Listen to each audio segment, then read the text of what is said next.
it's as I talked about, the employers will have specific skill sets that they're looking for, and what we sometimes do as an education institute, we look at it from an academic side, and we almost need to reverse how we build skills and how we build curriculum as well. So we need to reverse engineer our programs, or we start at the end. And sometimes in academia, you know, we have our systems that are building children or even adults up, but we need to look at it in reverse. The challenges, as you just mentioned, in terms of some of the core skills, I think now with AI and the digitization will always remain a challenge, because if I look at my classroom today in my institute, my trainees will have 2 mobile phones and a laptop, but no pen and no book in sight. And how do we reverse that? It's virtually impossible. So again, we need to adapt.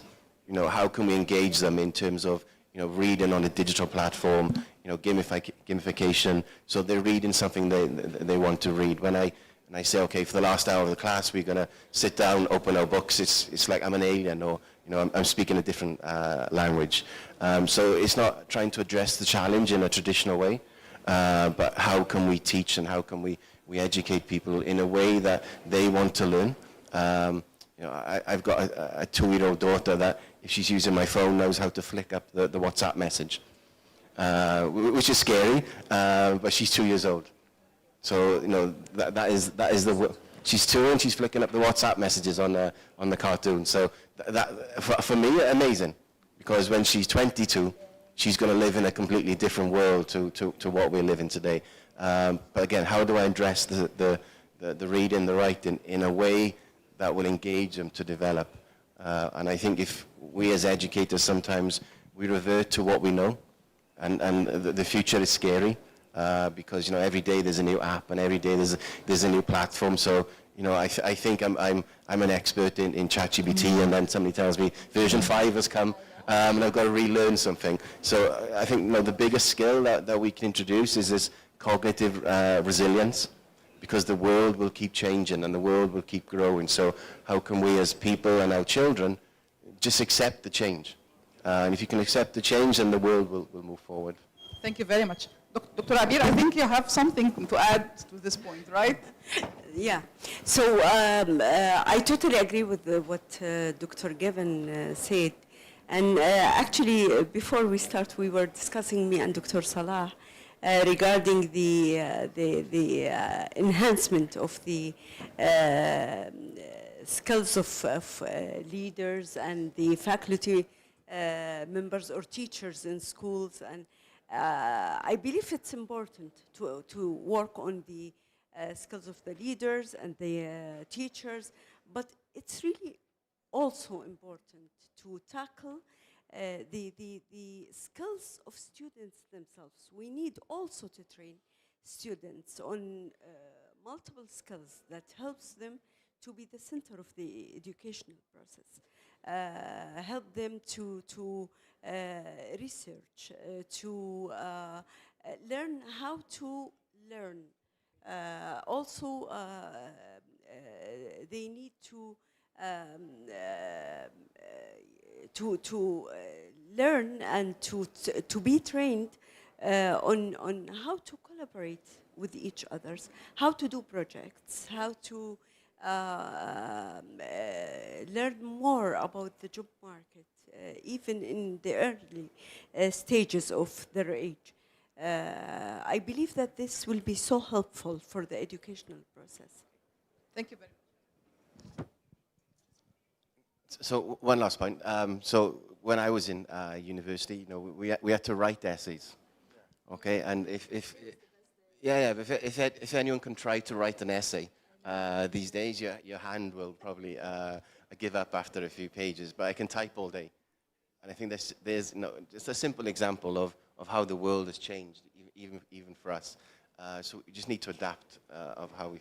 Thank you very much, Mrs. Jihan. If universities would work on a plan for the coming year, what is the thing that they need to change or need to add? I think if universities are to plan for the next coming years, I think we need to take the professors out of being professors and put them in companies. let them understand how industry actually operates, and then bring them back into the university, and then let them write the curriculum again. Because as someone, so I'm the practitioner in my course in Oxford. Parallel to me, with me is the professor. You should see our discussions. We disagree all the time. Because yes, it's all good. Listen, I'm not underestimating the power of theory. I'm actually really, really not. It was the power of theory who taught me what I'm doing at this moment of time. But the practical is the right way, and the forward thinking. So I would love for the university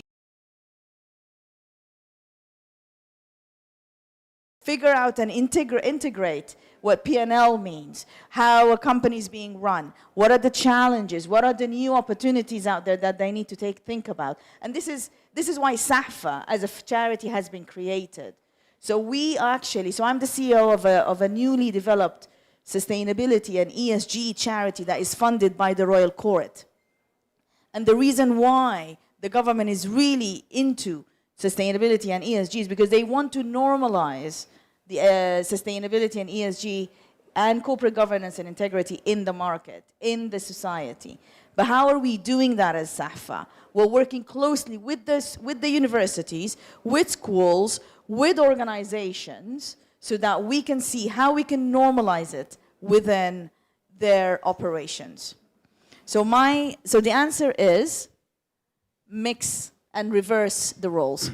Dr. Jihan, I have a story to tell the audience. Part of it's really funny things. It happened that I was working as an assistant professor in one of the universities.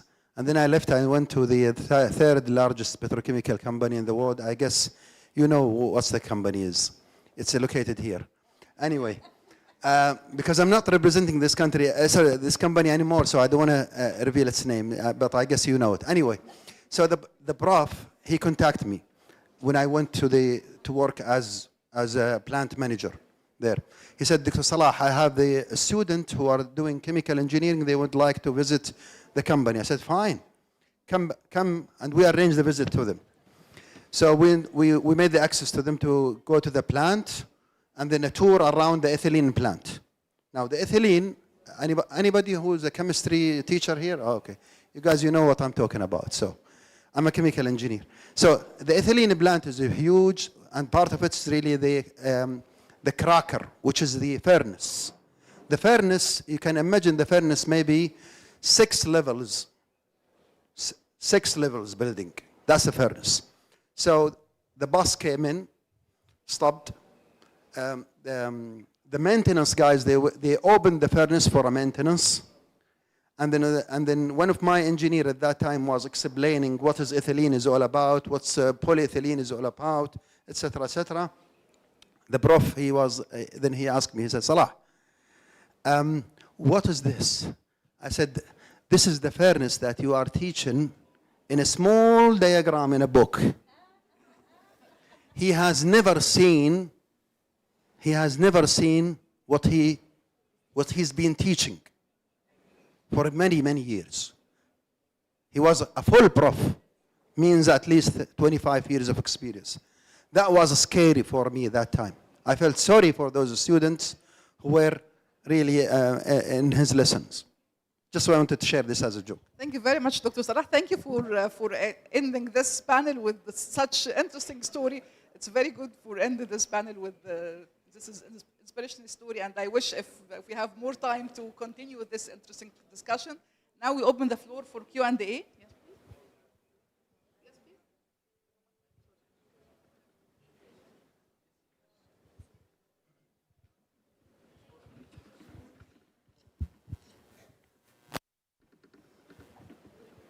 Good morning. Thank you so much for this enlightening conversation. My name is Dr. Fawzia Al-Bakr, University. I just want to, I've been here from yesterday, and I've been hearing this, how to gap how can we bridge the gap between the skills that are taken in the schools to the market. But I'm just wondering about, the general education. We have 6.7 students in the general education in the kingdom, and only like 300,000 in the private schools. The rest are in the public school where they, you know, I don't know how, I mean, like, do we think really that they will be taught all these skills that needed by the workforce? That's my question. I don't think there is, I mean, like, what we do. We're just graduating people from the high school, but are they even to the university? I mean, how about the teacher? How about the establishment itself, the school, the infrastructure, the finance, the labs and everything? I'm not sure. So can you just give me something to rest? Because I'm so worried about all these graduates not being able to actually meet the needs of the market. I think the easy term is we need to be brave. And sometimes the failure is because we rely on what we thought was working. If we make more people accountable, so universities need to be part of curriculum development teams for schools. So then we need to bridge the gap as it goes through the different segments. So as industry is speaking to me, am I speaking to the partners that we work with in terms of the school education? No. So there's a failure in terms of the communication. So as I said at the beginning, it's not about collaboration, it's about enforcement. And people then need to be held accountable to the changes. Are we teaching an education of yesterday? 100%. Okay, we're not really engaging in terms of what's happening in the future. And to do that, you need to be brave. Someone needs to take ownership and leadership. Yeah. Dr. Fawzia, I think a very recent study by the World Bank revealed that we do have education loss, learning loss, let me call it learning loss, 3.8 years, mean almost 4 years in Saudi Arabia. Whereas in Singapore, for example, there is education gain 3.2, UK 3.1, Finland 2.5, Germany 2.8. We are minus 3.8. We are minus 3.8. Now, there is education loss in the years. So, which means that we're expecting somebody who finish all the general education, by age of 18, they're ready to go to the university. Actually, they're not. They're not. Whereas, for example, a kid in Singapore, at the age of maybe 13 or 14, ready to come and join our universities. Now, this is scary. This is very, very scary. This would require that we need to have a big school reform. Number one, in my personal opinion, we need to go back to the basic and simplify things. Stop those non-added value initiatives. There's many non-added value initiatives. No, we go back to the basics. Teachers lack passion. They do not have really the passion to teach. Fix this. Students, they're not so motivated because the school environment is not, it's not appealing to their needs. School principals, also they need to be really looked at. School principals, مدراء المدارس. That's another thing. I think we have a very good curriculum. I've looked at our curriculum. I don't think we have an issue with our curriculum. Probably some tweaks in the way that the curriculum need to be configured, designed, with some enablers, technology as Kevin mentioned. But I think we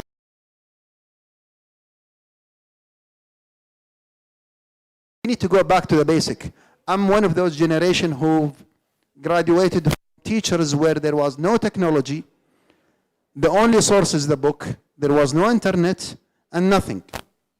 Yet I don't want to brag about myself. I'm a first class student from UCL. Thank you. Thank you much. Mrs. Jihan? Can I just want to add something, Doctora. I think what schools need to do, they also need to think as businesses. At this moment of time, a school is just being thought as a school. Okay? And believe it or not, I keep going back to ESG because it is an opportunity that needs to be taken. A school is considered the S from the ESG reporting for a company. So if a school goes to a company right now and says to them, listen, we know that you have to report on your sustainability, And if you partner with us, if you take our students when they graduate, give them a tour, explain to them how a company operates before they go to universities, that will help you from a reporting point of view. And that, I think, is an opportunity that schools haven't yet taken. Why? Because they haven't yet been exposed to the sustainability and the regulations that are coming. So utilize that as a power. And that could be an addition, my fellow panelists were saying. I'm sure this is a very interesting topic, but unfortunately we don't have time for just more two questions. And then last one. Dr. Hamid Abdullah, just a quick question to Dr. Salah, while you work with the industry and also with the academia. I think our play is more with the academia side, that they have to establish advisory committees, focus groups, and so on. But the question about the industry, that they define the right skills in terms of the standards, that we say occupational standards. So the academia, they will know what they are looking for, defining the skills, the right skills, technical skills. So I think the blame also from the industry side. As you mentioned in your example for whatever you said about the plants, I think that the blame from the industry, they didn't get defined the right skills required from the academia, and especially for the academic side.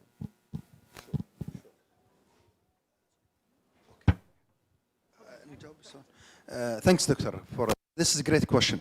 Let me speak about the company that I work with. Again, they've specified really all kinds of competencies they needed for the engineers, right from the foundation level to even the chief engineer.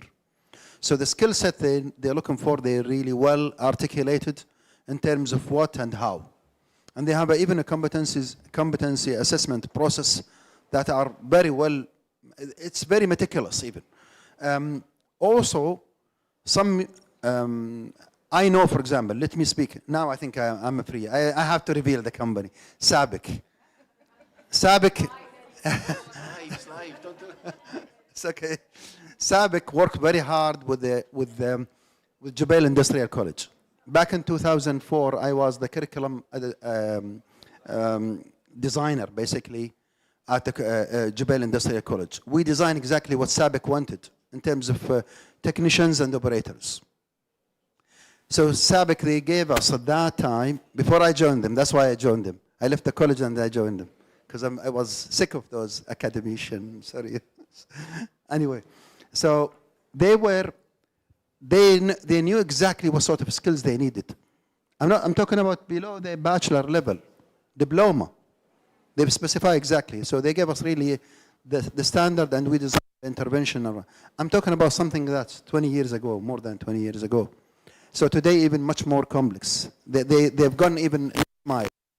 So yes, but obviously I cannot generalize all companies. There are others, maybe in other sectors, maybe in the telecom, maybe in the health sector, maybe in another industry, maybe still lack. Yes, you are right. Thank you very much. Sorry. So I work in the engineering sector in terms of our graduates. So we do engage quite closely with or very closely with our industry partners. But then you'll still get subjectivity in terms of what a person may feel. So we went above them, and we brought the certification bodies into the institute. So when we have our curriculum or advisory boards, we do have industry, but we also have the certification organizations, and they almost sit above our industry partners then, because we work in the field of inspection. So in order for one of our graduates to become an inspector, he needs a certain certificate from an awarding body. So we've taken our industry partners in-house and then gone above them to almost verify those skills that they're asking for. We'll take the last question, please. Thank you very much. I just want to agree with the panel, just a few things. As far as the reading is concerned, I totally agree. We must expand it to the stream to include reading as well, because at schools, we can only do so much. We do the basics, but we need some partners as well. And you know that teachers, when teachers tell students things, they don't take them seriously, but if somebody from outside comes and they say the same thing, it's just so much more credible, so much more glamorous. So yes, we need partners from outside. And the digital divide, as we say, that's a real thing. Students don't read books anymore. So at schools, we do basics, but we also need the parents at home to do more. I myself have a son who didn't want to do any reading, so I was faced with a challenge. So I said to him, well, take this book and read it. It's got 300 pages. I'll pay you R1 for each page if you read it. And it took him 3 weeks, and I questioned him, and he could answer all the questions. And now, today, it cost me a lot of money, but he's a reader. So we must think outside of the box, but also, I think that we need partners. So we need the Ministry of Education to partner with publishers, with bookstores like Jarir, to blow this up into something bigger, to make promotions at schools, reading week, reading books as prizes for students that have academic achievements. I think of the graduation ceremonies at the end of the year, how companies can become involved, and to make reading or books more glamorous in the lives of students. So that would be amazing. Also, we need an integrated approach. Like I said yesterday, our subjects in schools are separated. We need to integrate, but we also need to integrate nationally.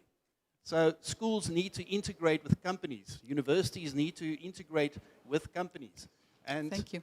I'm Thank very you. happy about this sustainability thing, so that can help us a lot. Thank But you if very much. If companies can tell us or choose a school or reach out to schools, and we can identify candidates that we can actually start schooling towards that company's needs on an early, as you said, the tours, specific needs. If you can visit the school, it would be so much more glamorous. So thank you very much. Appreciate it. Thank you very much on behalf of you. Thank you very much, sir, for your comment. And on behalf of you, I'd like to thank our esteemed speakers, Dr. Salah Al-Aisi, Dr. Gavin, and Dr. Abir, Mrs. Jihan. Thank you very much, and thank you for listening. Thank you. Thank you very much, Dr. Amira, and the great panelists. We are happy to have you today. Kindly stay on the stage, and I would like to invite Dr. Ali Al-Hakami, our CEO, to honor the speakers on the stage. Please give them a warm welcome.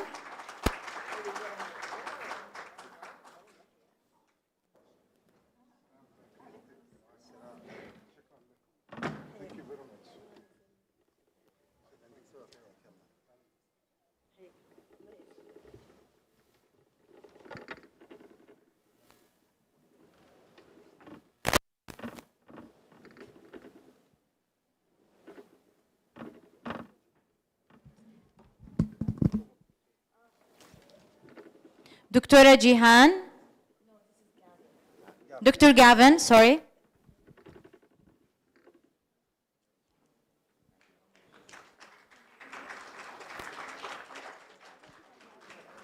Dr. Amira.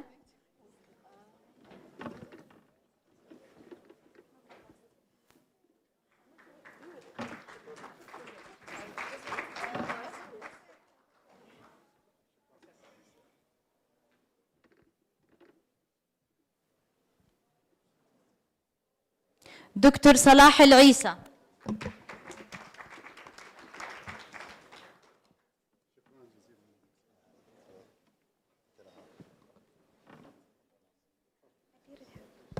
الدكتورة عبير الحربي.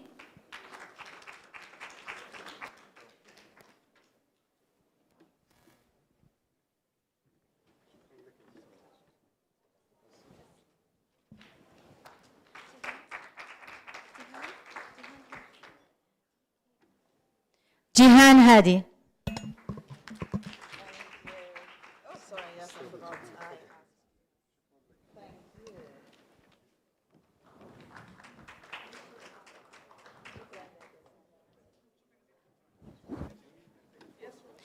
رجاء التواجد للصورة الجماعية.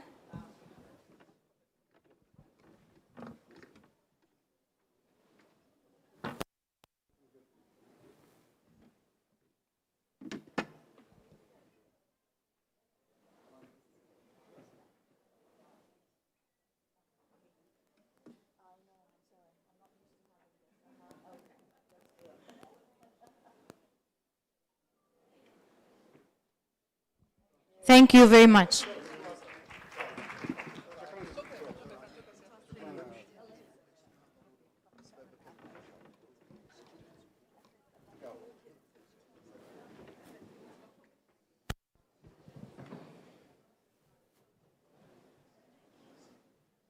I would like to welcome Dr. Dafer on the stage, Associate Dr. Dafer Al-Mukhlis, Associate Professor at Prince Sultan University, a globally ranked scientist. He leads research, innovation, and strategic projects that advance STEM education and workforce readiness. Please give him a warm welcome on the stage.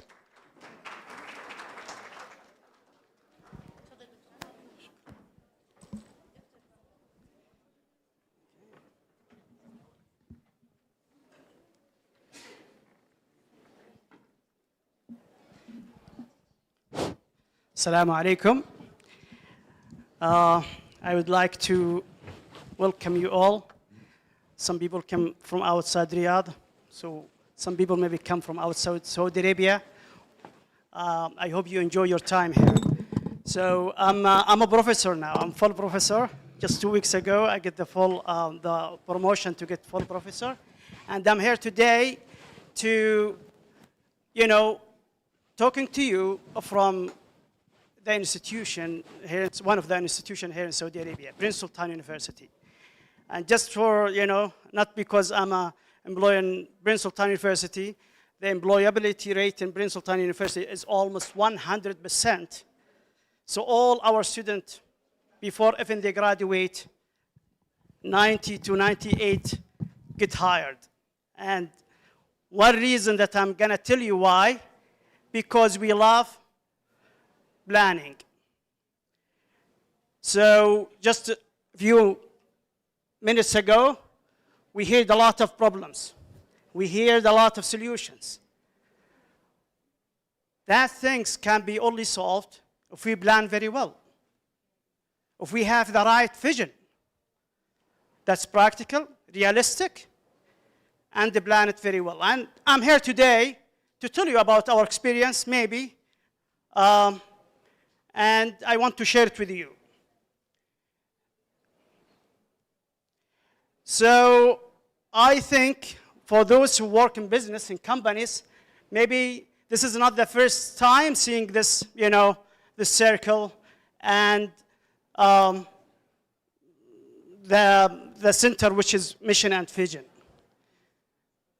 But most of the academic, unfortunately, leaders in our academic, they have it. It's one of the requirements for them to get the accreditation for the institutions and for the programs.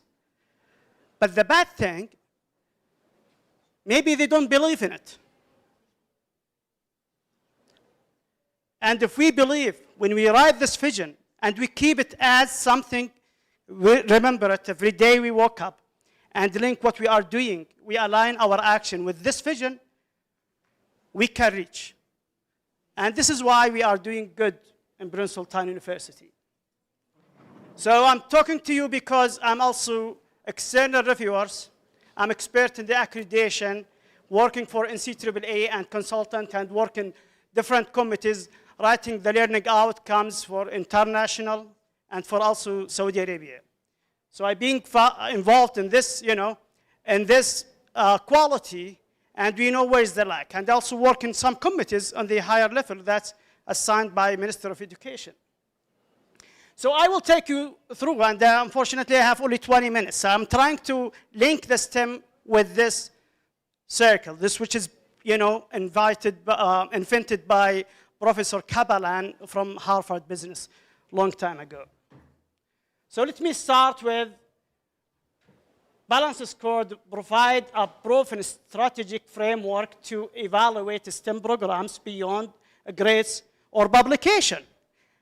Grades or publication, the grades and publications, it's a KPI, but doesn't give everything. Are our students know how? Are they, work on real problems? So we should, divide or differentiate between KPIs and strategical goals. So with this plan or with this circle, as they translate vision that we always dream about into action, aligning innovation and creativity while ensuring measurable and sustainable outcomes. And I will go to the first one, assessment on the cycle. So the program is starting by assessment. You have to assess yourself. Where are you? What you have? What you have achieved? And I hope that assessment is supported by data from, last cycle, and then now you're going to understand where you stand. From the assessment, you can build your strategy. Themes. It could be small themes, it could be big themes. And if it's related to STEM, for example, to STEM, then you can link it to the science, you can link it to mathematics, you can link it to technology and engineering. And I try to, match between schools and universities. So I'd like to, I like to speak, more general. Then we can look to create our objectives that should be linked to the themes. So each theme should have objectives. But again, this should be linked to the 4 parts inside. Financial, talking about the labs, which I hear this is a part of the problems. Do we have the labs? Do we have the financial, or the budget that can help us with these labs? And so on and so forth. Internal process. Do we have the policy that we can create these labs? Customer and stakeholder. And the good university always involves the stakeholder.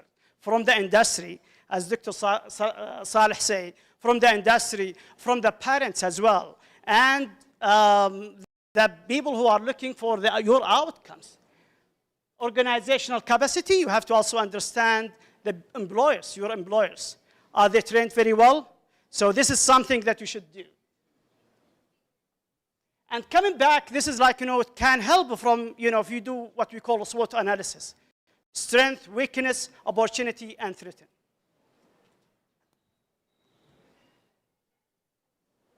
Step 4, strategy map. So you have to also closely go and link your objective that you design with the strategical goal, with your themes. You have to re-evaluate it again and again. And this has come not from individuals. This has come through committees, working, talking together, and maybe councils, where you're going to involve the stakeholders, surveys, et cetera, et cetera. With this one, you're going to say, okay, maybe I have to change a little bit in my objective that, and you have the capacity, you can work on it. So as I say, this is something that developed for the business, but we can make the same for the education. And we are doing the same in Princeton University. Step 5, KPIs, performance measurement. And please keep this one, and it's very important. KPIs, if you achieve it, doesn't mean that you achieve your strategical goals. You achieve your vision. KPIs is a performance indicators that you set for yourself. And if you think about, if you like to say, I'm winning, then you can make a very easy KPIs. But it should be challenging, and it should be also updated.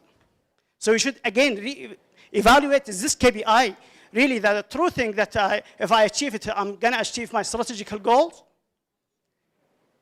And one thing that, I'm seeing it, unfortunately, we are not doing it well, is benchmarking. You have to see what others are doing. You have to see why student in Singapore getting far better marks than our student in Olympic competition. So you have to benchmark yourself, see what others are doing, and I know that not all the things in your hand to adopt it in your school, but maybe some of them, maybe some of the actions or initiatives, it's in your hand. So you can, especially with the resources now we have nowadays from the, training that's open, Coursera, YouTube, you can educate yourself and you can be one of the good teachers or leaders in STEM and so on and so forth. So I'm not going to go through this, but I mean, just I'm trying to bring some examples of these KPIs. 6 initiatives, and this will, you know, you should have, for example, if you are looking for, you know, if you have a challenge with finance or with, you know, budget, then you have to try to approach some of your stakeholders, the companies in your city. And I think nowadays we should not look only to the, I mean, so in Saudi Arabia, we should not only looking to the Ministry of Education. Maybe there is some people around who can support your goals, and this is something that you should do. Step 7, performance analysis, and this is like, you know, something that you have to do all the time. Track, where are you, what you are doing, because you have done, you prepare your strategy, objective, and now you are moving forward to making sure if you are going toward achieving your strategical goals and hopefully your vision. And by saying this strategic, I mean talking about 5 years, maybe 6 years, 7 years. But this can be, there is a little operational plan that you can work on it on annual basis, which is operational plan. I think, okay, and then again, there is like, you know, alignment that you should keep doing, where you have to come again and align your vision, or for example, university. Align the vision of the university with the vision of the college and the vision of the department and small. So each center in your school or in your university should be aligned. The same apply for the schools. And then you have to do the evaluation at the end of the strategy. And one thing that we should do, and if you are really, you know, would like to evaluate yourself in, you know, a very fair way, then you have to make it external evaluation, where there's some others people come from outside, and they can evaluate what you have done. And please, don't think if you get 60 or 50% in your strategical plan that you failed it. No, you are doing well. At least you plan, you achieve, maybe not 100% of your vision, but 50%, which is good. Now I have to end my speak. I think there's, you know, and thank you very much. And please, if you have a question, you can ask.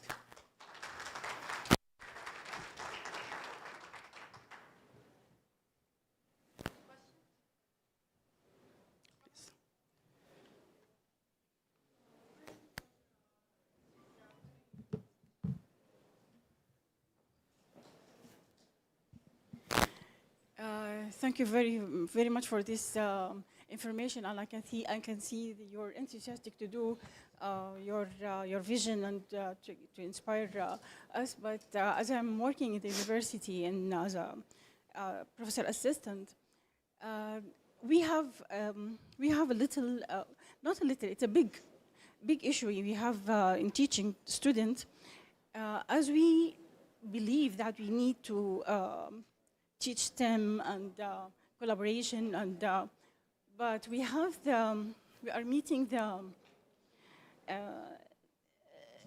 the student came from the schools are not strong enough in their knowledge, so we are trying to match between two lines to fill here. the gap between Yes, this is not easy for us to support students. We are trying to fill the gap here and fill the gap there. You understand me? Yeah, absolutely. So and this is why I can say, معاناة رهيبة يعني بين الاثنين. I can tell you, I mean, unfortunately, one of the big issues that we have, and this is why I'm presenting today, is that our schools, they don't have a plan. Maybe they don't have even the culture of planning things. So they are doing routine things where they don't even innovate to take their student from, you know, push the border, give them the challenge. And this is one of the big issue, unfortunately. In the universities level, we always admire KPIs. So if we want to be good in, you know, ranking, we just look to the publications. We don't look to the infrastructure of our college. We don't know how many research labs we have. We don't know how many, you know, good researchers we have. And this is very very challenging. Yeah. So I'm telling you, when I heard all the problems from my colleagues and solutions, it's only because of we don't have a good plan. So I'm just asking you again to plan and to work on your, on your challenging, on the weakness. Yeah, question? Could you please give him the mic?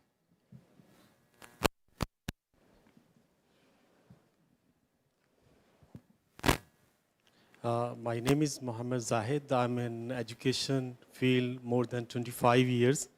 And right now I'm a head of science department in South International School. I've been teaching in Saudi Arabia more than 15 years as a chemistry teacher to higher grades like A-level and high school students. My question is related to assessment criteria. This is one of the biggest issue I have seen here. So if our assessment criteria are not the same for all students all around, then we will face problems in universities. Like if the students are taking Cambridge, or they are taking Edexcel, OCR, AQA, or they are taking Saudi internal education system. So there are big differences between their curriculum, their assessment criteria. At the end, the students are actually facing the problem in universities. Students are definitely interested to get high grades.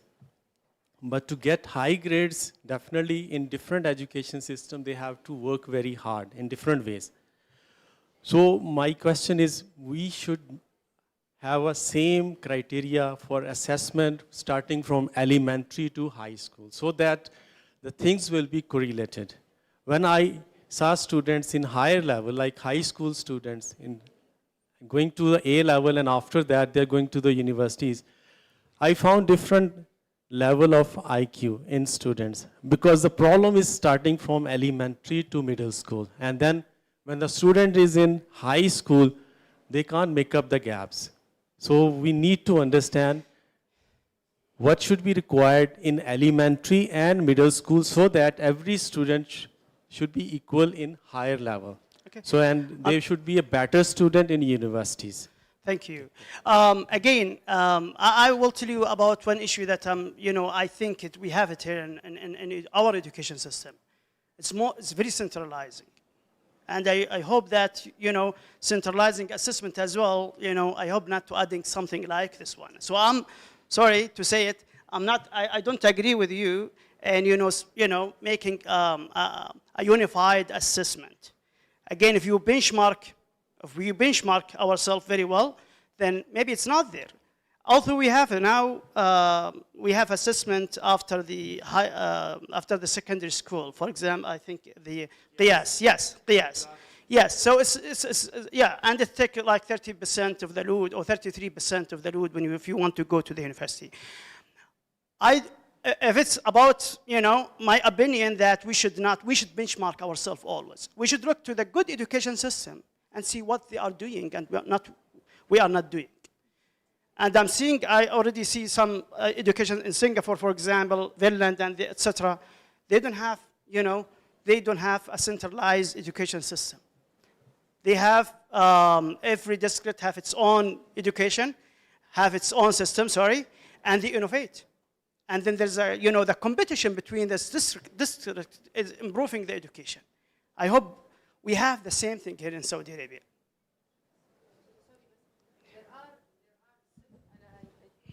I agree with you because we don't have the choice because if you are applying to, international university, you have to go through these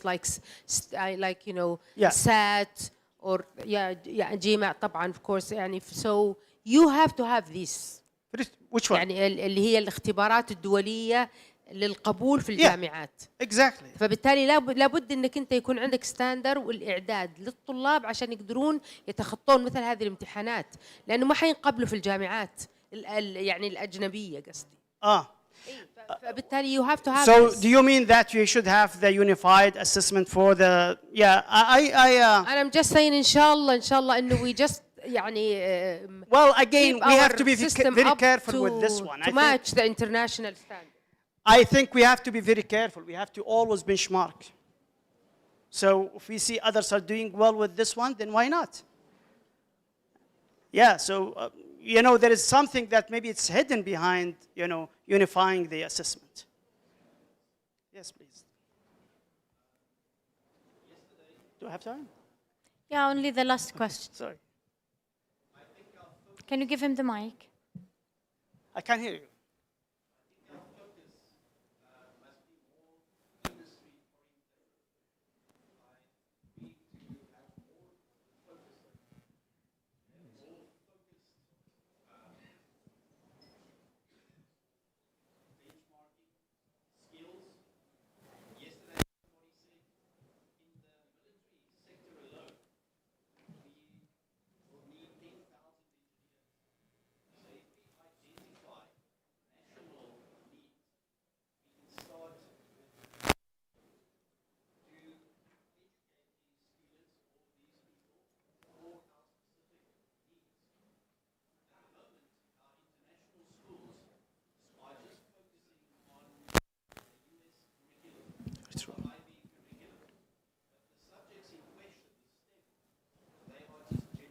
Yeah.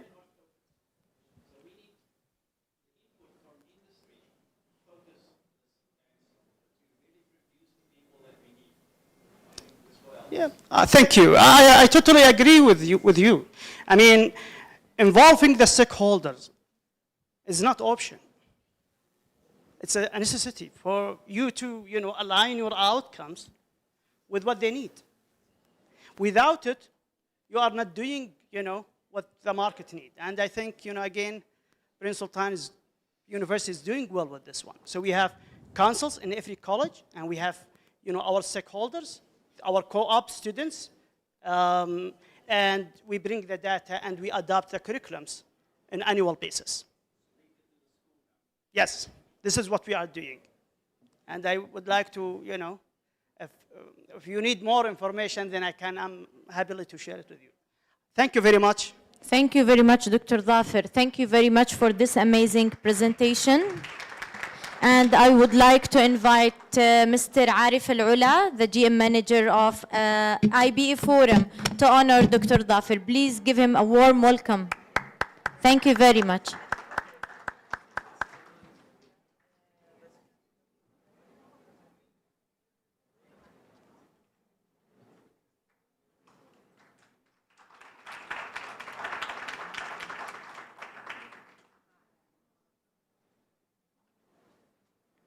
Please welcome Dr. Russina Attom, Professor of Mathematics at Prince Mohammed bin Fahd University, a dedicated researcher and educator. She is an advocate for empowering female students in STEM through innovative and inclusive teaching methods. Please give her a warm welcome on the stage. Good luck. Shukran, Dr. Rania, for the introduction, and thank you, IB Forum, for the great opportunity and the invitation. I'm so honored to be here today, and it's a pleasure to attend all the previous talks. They were very informative and interesting. So we talk about problems, you know, worries, and some suggested like solution. So I'll give you a little bit of a bright perspective, something to motivate you. I'll be talking about the research that we have conducted this year. So how do I turn this on?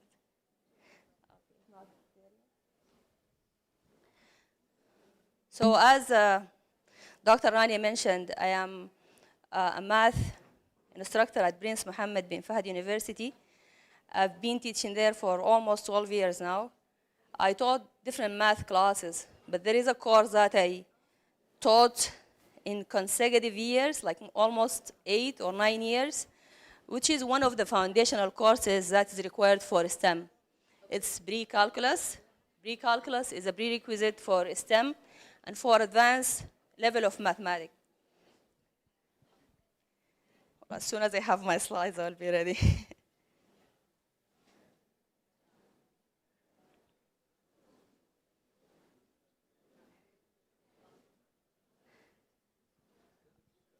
Oh, okay.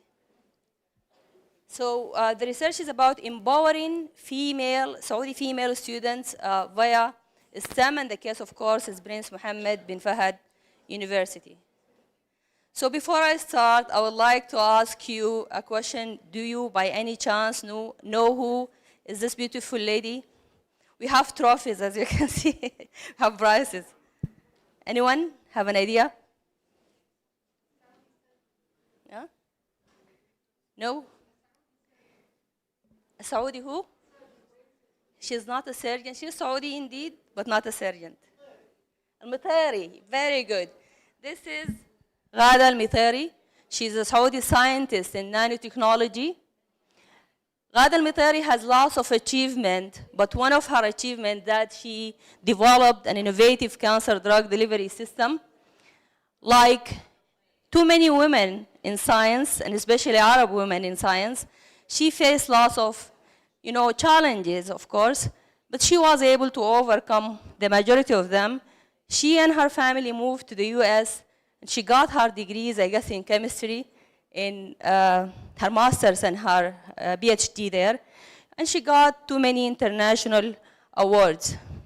Ghada is now mentoring young women in STEM, and she inspiring others. She inspired me. That's why I brought her story today, because I want to use her an example to say that when women are presented with the right opportunity, and when they are well equipped, they will innovate, they will lead, they will prosper. So that will take me to I use quotes all over the presentation. A quote by Kavita Ramadas. She's an Indian American activist and feminist. She said that we need women who are so strong that they can be gentle, so educated that they can be humble, so fierce that they can be compassionate, so passionate that they can be rational, and so disciplined that they can be free. Women bring lots of qualities and competencies to the workplace and to societies and to any field that they go to. That's why we need them. And also that brings me to this question. If you can think about what will be the country's future if half of its talented mind is left out of the conversation of science, technology, mathematics, and engineering. Of course, it will be a dark future, a gloomy future. Do you agree? Alhamdulillah, that's not the case now. Since the Crown Prince Mohammed bin Salman took office, we saw lots of changes in favor of women, of course. And these are well expressed by the Vision 2030. Vision 2030 is a transformative roadmap for diversifying the Saudi economy. It has lots of focus on key sectors such as healthcare and education. But the vision pays special attention to women. They want to empower women by things such as increasing their participation in workforce, giving them more leadership roles, and enhance their educational opportunity. So, as you can see, like too many, what's going on? Too many governmental and private sectors took initiative and they took actions to, that are in line with the vision. And of course, when the nation has a vision, everyone has to be working, and contribute to the achievement of the vision. Prince Mohammed bin Fahad was one of these, institutions that acted in this relation. So in 2020, Prince Mohammed bin Fahad started to offer, enrollment for female students in STEM fields that before were only male-dominated. Of course, this is a very important step that have contributed or could contribute to gender inclusivity and have a very positive impact on society as well. And why women are important? I have another, of course, the impact on society will be like societal development, we can think of innovation and sustainability. These are all things that you talk about, and the vision really focus on them. Also, when women are included, that will foster a pool of talent that can lead to future growth. So Melinda Gates, the wife of Bill Gates, she's a philanthropist and humanitarian. She said, when women are empowered, they immeasurably improve the lives of everyone around them, their families, their communities, and their countries. We have an Arab wisdom بتقول إنه إذا علمت رجلاً فإنك تعلم فرداً وإذا علمت امرأة فإنك تعلم أجيال أو جيل. Yes, if you educate a man, you educated an individual, but if you educate a woman, you educate generations. So for this type of impact, we are interested in empowering, female. So our research was to see, the focus of the research is to see, are women, female students, ready for STEM?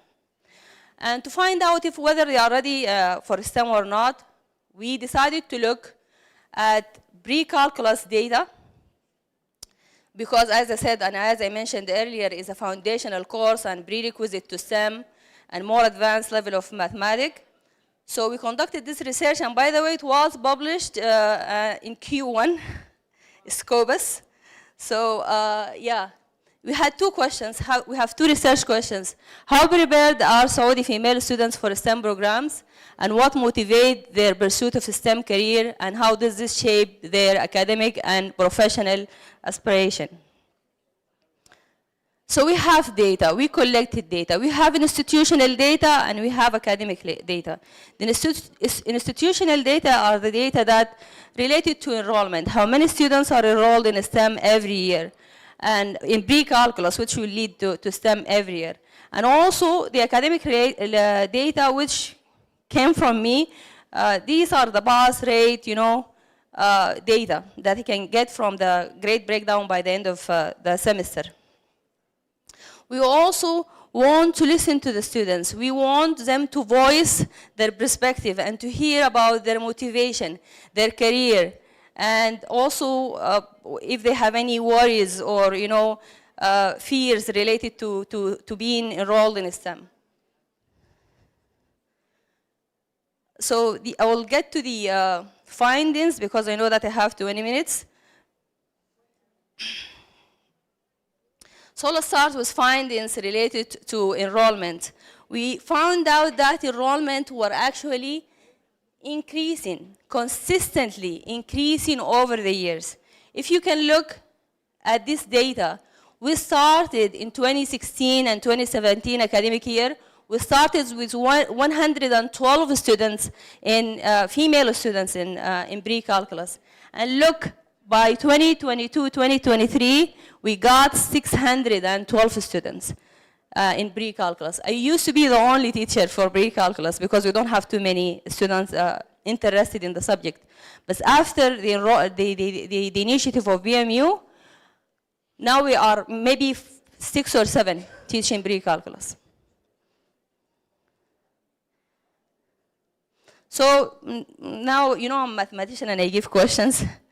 Well, I would like to ask you, look at this data carefully, because I have a question related to it in the next slide. So the increasing, behavioral pattern. So what do you think the answer is? By how many percentage was increment every year? What would you say?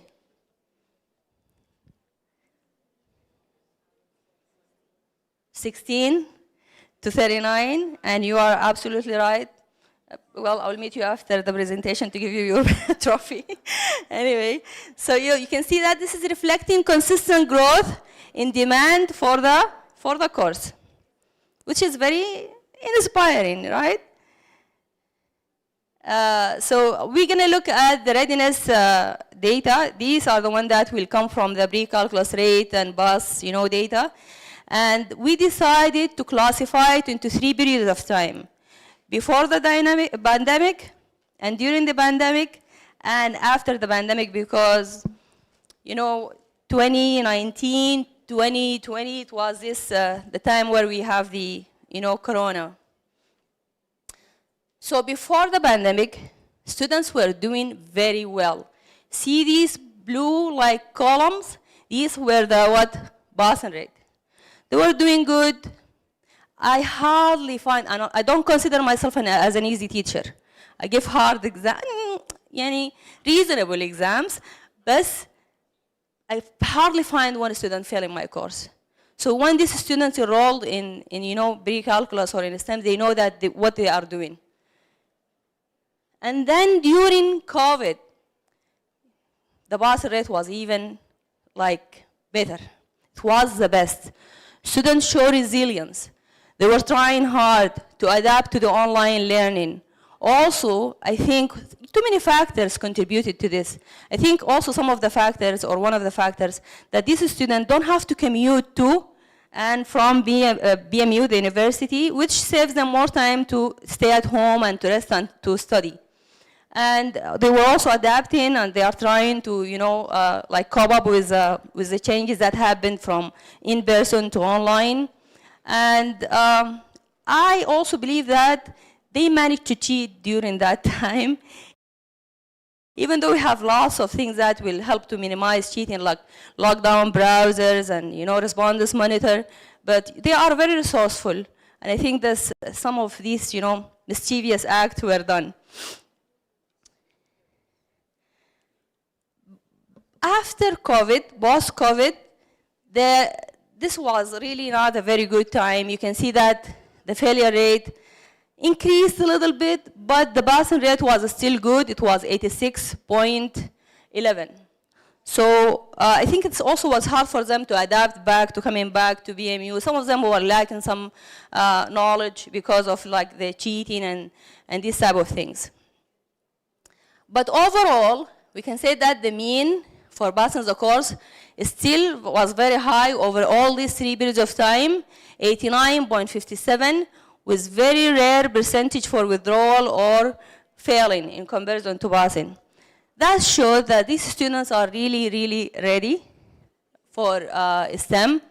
And also, when, I don't know why is this, maybe you guys can relate as well. We have the female campus and the male campus. We have too many complaints from the female colleagues saying that, the male colleagues saying that the male students are not performing same as female students. Actually, the female students were performing better. Maybe that makes them more ready for STEM even than their counter male part. So now these are the part that is related to survey. We ask students about lots of questions, you know, about their long-term career, for example. I'll share some of them. I'm not going to go over all of them because of the time. But 35% aim to be leading engineer. These students have big dreams. Some of them, they want to be entrepreneurship, like they are thinking entrepreneurship-wise. They want to have their own firms, which indicate independency and creativity. When we look at also the challenges and the concerns that they have in their goal achievement, 36% of them, this is the highest rate, they were worried about balancing academic and personal life. And when we ask them about how do they see themselves contributing to Vision 2030, 49%, almost 50%, half of them, of the students are willing to contribute to Vision 2030 and aim to work on projects that promote sustainability and innovation. I just want to go back to the academia part when we ask them what they want to do in the, no, not here, maybe in the coming slides. Students' perception of the role of women in STEM, 39% believe that they have equal opportunity. And some of them, they feel like we are still under, or they are still underrepresented and facing barriers.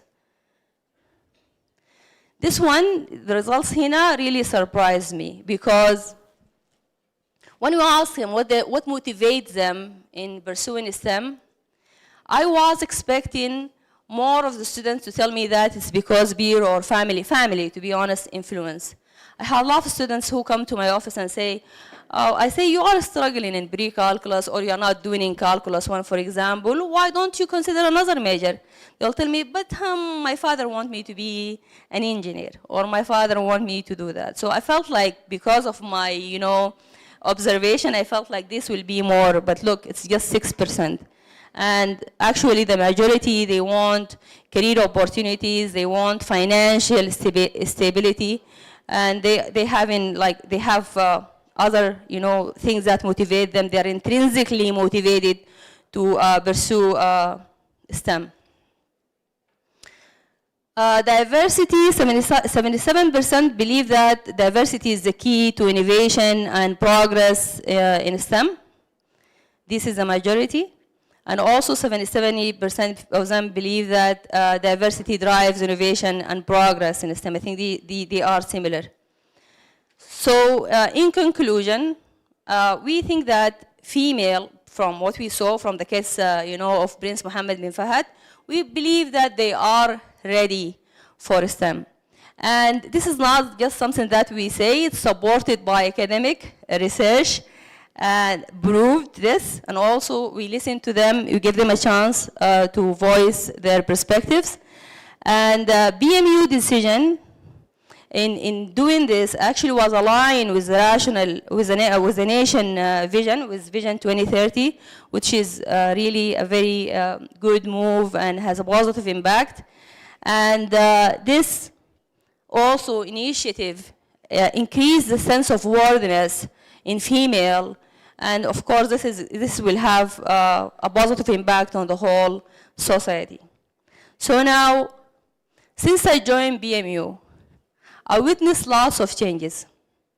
I remember that before they, for example, I remember that before they allow women to drive, I used to go to BMU in a bus and come back in a bus with everyone, all together. Now I go to work driving my own car. I witnessed the history unfolding in front of my eyes. But I was also being part of the history making. We are preparing these students for STEM. We are preparing them for their future roles. So I'm honored to be part of the history making. This quote is made by me, by the way. To be a part of history is a gift. To witness its making is a privilege few experience in a lifetime. And as I said, I'm honored to be part of my student journey. I'm honored to be part of the history making, and I'm honored to be here with you today. Thank you. Any questions or comments? For the research? Of course I will do that. Yeah. I will give it to Mr. Amir or Dr. Rania, and think she will provide it. Yes. This is not working. Thank you. Thank you very much, Dr. Russina. Stay on the stage, please. I would like to invite Mr. Muzammil Al-Sheikh from IBA Forum to honor Dr. Russina. Please give her a very big applause. All presentations shown in the summit and research papers are going to be shared in the email drive, inshallah. Thank you very much.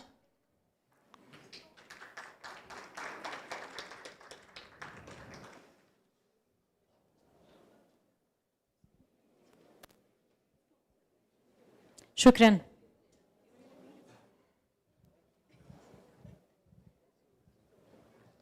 It is my honor now to welcome Ms. Jihan Hyde, award-winning CEO of Common Unique and a leading ESG strategist, recognized as a LinkedIn top green voice.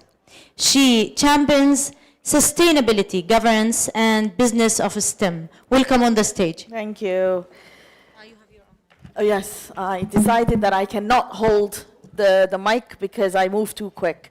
and I move my hands all over the place. First of all, thank you so much. I just want to correct one thing. I used to be the CEO of Communique. I am now representing SAFA, SAFA Foundation, which is a royal court-backed charity that specializes in sustainability and environmental, social, and governance reporting, training, and enablement. But before I introduce myself even more properly, I'm just interested, for those of you in the room, who is involved in sustainability? One. Okay. Two. Okay. Who has heard of ESG? Okay. Two. Okay. I think we need to go to basics now.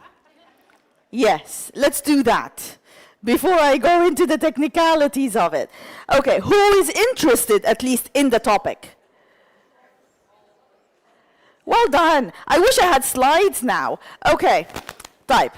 Let's begin. First of all, the idea of sustainability is very different than the idea of CSR. So you're going to hear a lot about social corporate responsibility.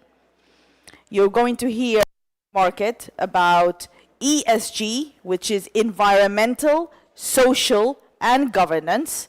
And you're going to hear a lot about the word sustainability. The three are very different, ya Jama'ah. Very different. Okay? But before I explain to you what the difference between the three acronyms, I would like to introduce myself properly. In addition to becoming the CEO of SAFA Foundation, I'm also a lecturer for Oxford University. I lecture executives on how would they integrate sustainability within their business model. I also mentor because I believe in mentorship. So I'm the only Arab to be mentoring as part of the Accenture Innovation Lab. It is the largest acceleration program in the world when it comes to financial technologies. I mentor sustainability. And I also sit in various boards. But what I'm really, really proud of was being part of the transformation in Saudi Arabia when we were building the Riyadh Metro project. I was the only female to be hired as part of the senior leadership team for the Riyadh Metro project. So if you're riding right now, line 11, thank you. If you're riding the yellow line, or if you're taking the purple line, or if you're taking the green line, that was my line. And I broke the barriers where all my team became women after me. At my time, I was the only female among 30,000 men. So it was an honor and a privilege to witness that and be part of that. Okay, so now formalities are gone. Let's begin. When you hear the word or the acronym CSR, Social Corporate Responsibility, it means that a company is trying to prove to their communities that they care about them. So if you hear about a company donating to a charity, or if you hear about a company cleaning garbage off a coastal line or a beach, or if you hear about blood donation, this is called CSR. It is an activity that a company does to say to its community, we care about you.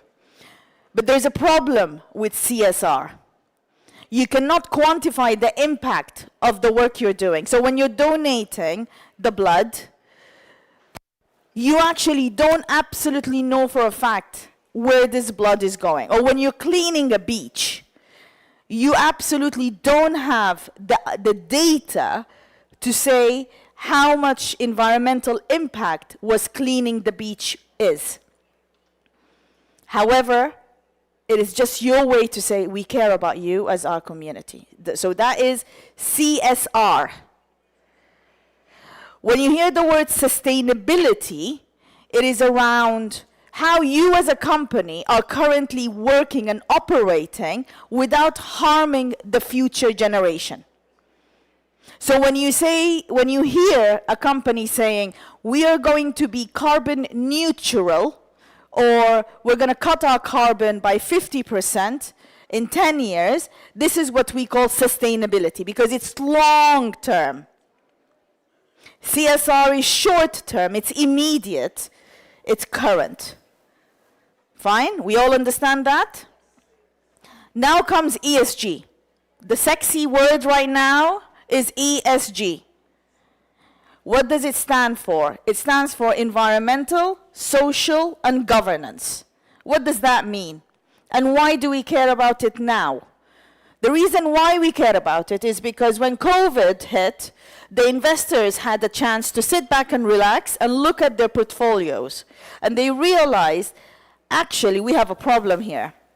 We don't have accurate data of how these companies we're investing in are operating. We have some information, but we don't have real detailed information about these companies. So for example, the companies are saying we're training employees.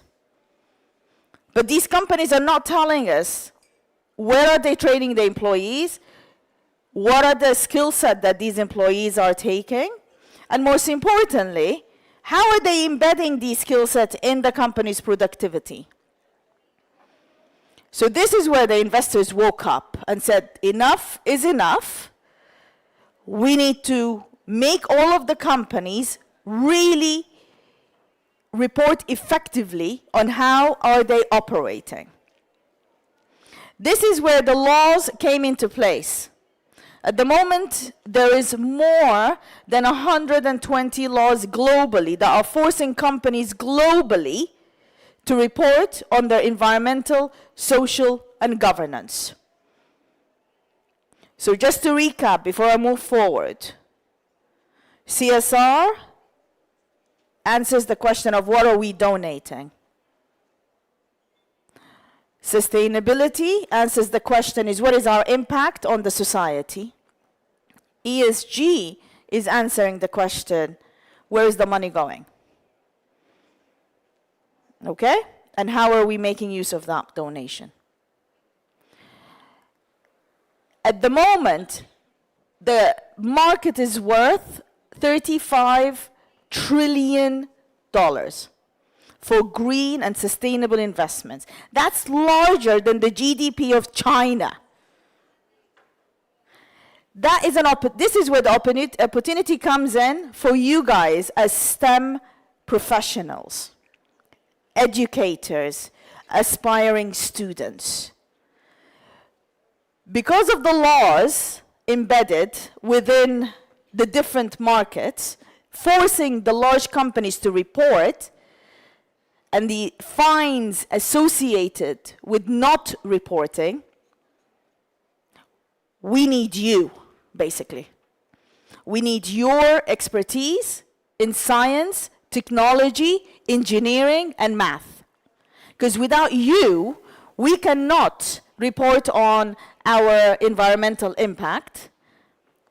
We cannot report on how is the water being managed. We can definitely not report on the technology that we're using to gather this information. And this is your chance. So I was speaking to a group of females who were aspiring to become board members in Saudi Arabia.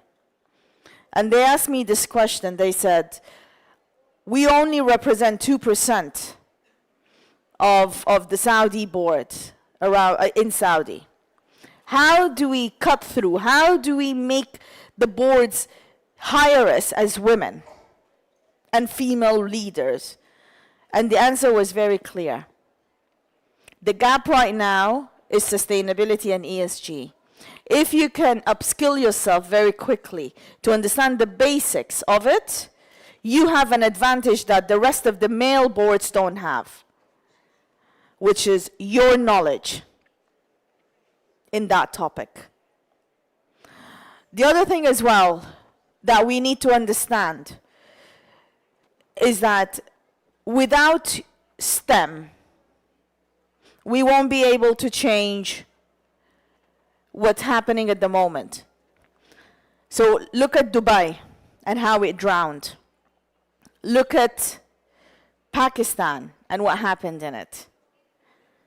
We need your skill sets. We need you to go up to the companies and say, we know that you are in trouble because you need to report. We're here. Take us. And that is a great talent and door opener to enter the market.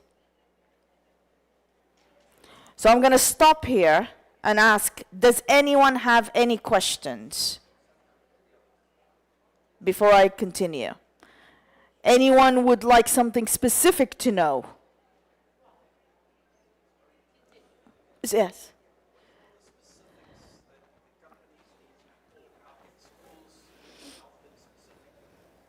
So schools can help the companies who are demanded to be, so okay, to give you an example, Tadawul, as I mentioned briefly in my panel.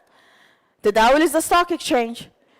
Underneath them, they have 210 companies that are listed. All these 210 companies are coming and being forced to be reporting on their sustainability next year. So far, it's been already, it was voluntary. The gap that the schools can now fill very quickly is to go to the companies that are being listed and been asked to be reporting on their sustainability and say, what are the skill sets that you need in order to report on your sustainability? And if you don't report, you'll get fined. So to give you an example, Goldman Sachs has been fined $100 million because they misreported. Volkswagen has been fined $1.4 billion because of their emissions. Okay, it's a lot of money that they will lose if they don't report. The other thing as well that the schools can do, the schools can go to the companies and say, listen, we know for a fact Europe is massively focusing right now on sustainability. And we know that you're importing into Europe. We also know that if you're because you're importing into Europe, you have to abide by the European sustainability law, which means you need to clean your house internally. We can help you clean the house by understanding what are the skills you need so we can prepare you for the future and future-proof your work. So that's how the schools can help. The schools can also help, and by the way, to give you an example, the best ideas we got for our clients came from the students in universities and in schools. One of the clients we had before I joined SAFA was BP. BP had a problem. They said, we need to shift from oil and gas, we want to become renewable energy. But to shift, we have to change internally. We have to change our operation, we have to change our mindset, we have to basically change everything. Where do we begin? So they hired me to come and advise them. I said to them, listen, I don't have any ideas for you, but I know someone who would be. Your employees are the best calibers, and your community are the best people to ask. So we did a series of hackathons, which is something that we absolutely use when it comes to technology, but we don't use when it comes to sustainability. So we ran a series of hackathons where we brought in different groups from different areas. But not only that, even different social economical backgrounds, social ethnicity. And we've asked them, if we wanted to change BP internally, what should we do? And the answer was, we need to change the mindset of their employees. Okay, how do we change that? They said, one of the things that the employees are facing in BP is that they actually don't know what role do they play as an employee in moving BP forward. Every department is separate. Every department delivers what they need to deliver, but they work in silos. They don't understand the role that each one of them are playing. So we created an application, and that idea, by the way, came from the students in the school. We created an application, and that application helped when I download it as an employee in BP. This application will tell me, okay, Jihan, where did you commute from today? I will say Sifarat, let's say, to King Fahad. The application will tell me, okay, this is the amount of carbon that you have emitted because you went from A to B.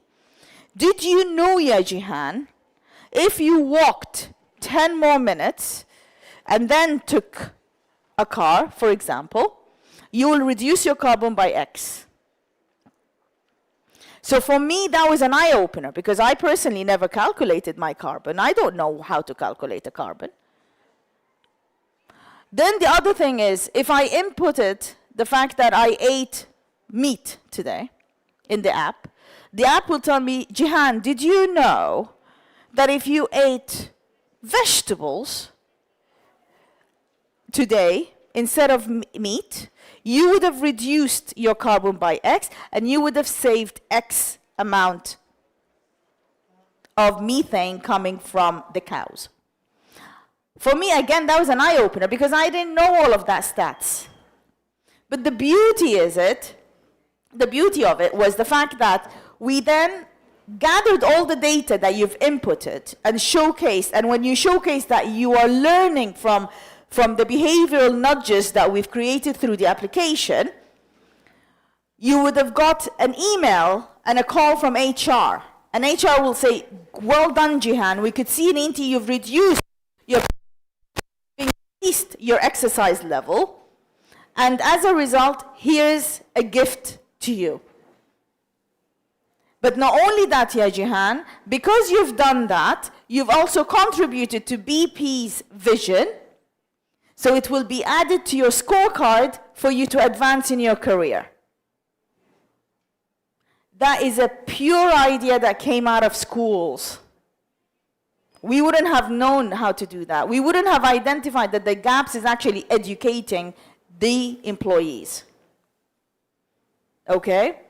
Another example of how STEM really, really helps in saving our planet and our people is technology. We hear a lot about blockchain. We hear a lot about Internet of all things, but we don't understand it because it is very technical.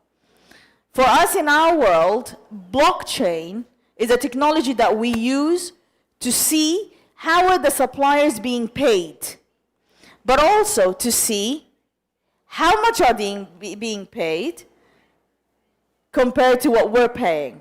So that adds to your company's transparency as well. Internet of all things, it's a technology that's used by large organizations such as Amazon and such as Vodafone. Vodafone wants to reduce their electricity in Egypt, so they're one of our clients. They want to reduce their electricity in Egypt. So what do? They put sensors around their factories. And through these sensors, they were able to identify that this part of the factory is emitting more electricity than this part, than this part. And as a result, they were able to understand where the money is being spent and where is the waste of money being spent. Again, this is coming from you. So this is an opportunity to help us as practitioners to really save the planet. So, any questions? Gosh, it's either I'm super clear or you're just too shy. Oh, I've got a question. Arif is over there. It's دقيقة لا.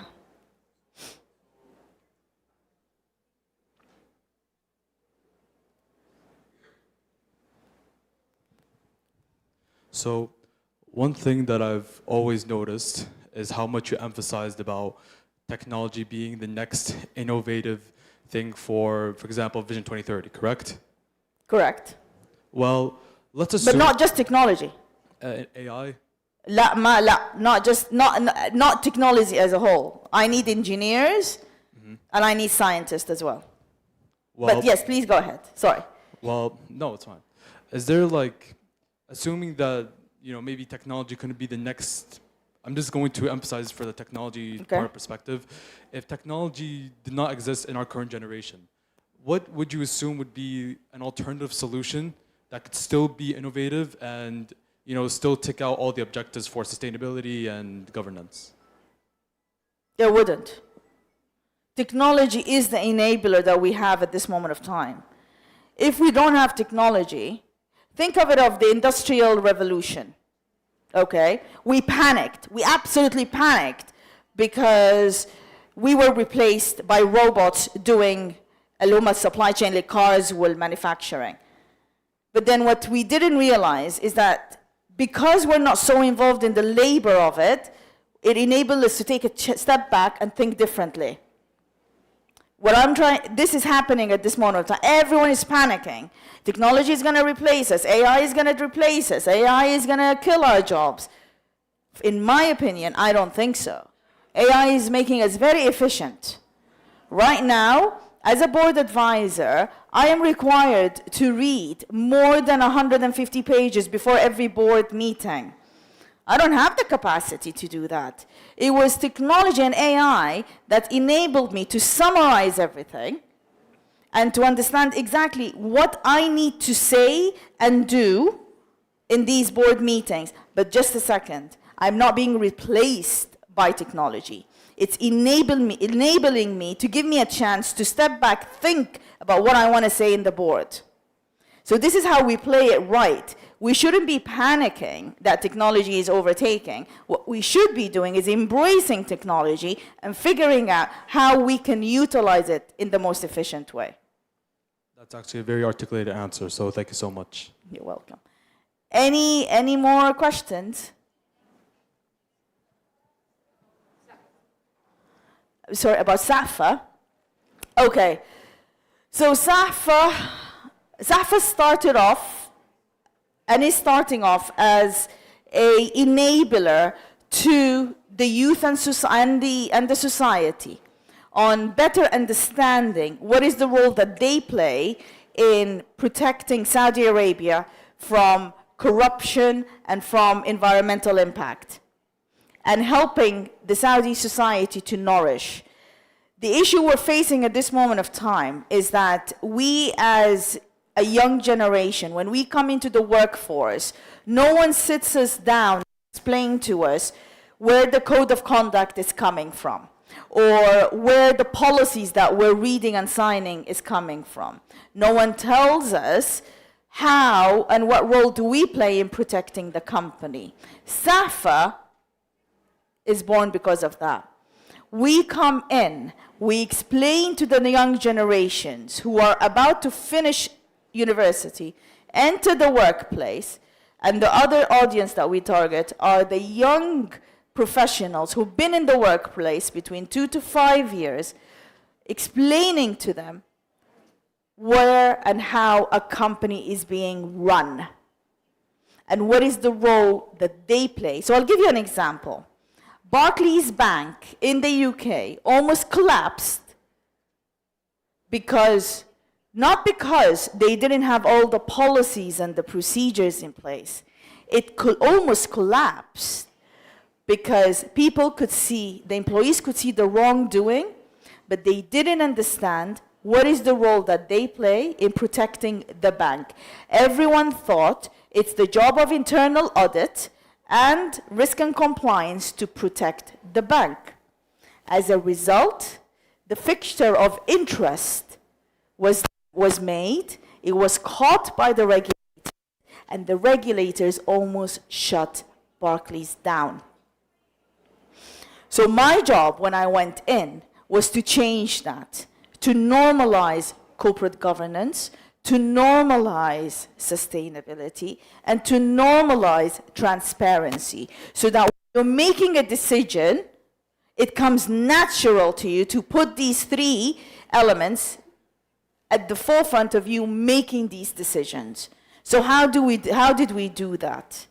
We integrated it within the employee life cycle, meaning when an employee now, by the way, if you interview in Barclays, in the UK and around the world, you will always find a question around corporate governance and compliance. When you enter into your induction, they'll do a workshop around corporate governance, and they play a game around what is the role you play as an employee in protecting the bank. When you are doing, and when you are sitting with your manager for your mid-year review, the manager will ask you, what proof do you have to show that you have helped protect the bank? So a scorecard. And when you're leaving Barclays, you'll be asked, what can we do to save the bank from collapsing? So we normalized it.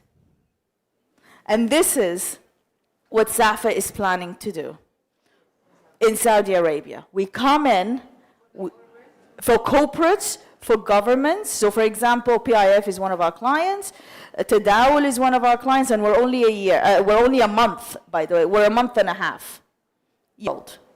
But because these organizations know the importance of transparency, integrity, and we have the capacity to simplify it and embed it within mindsets and culture, we got the job.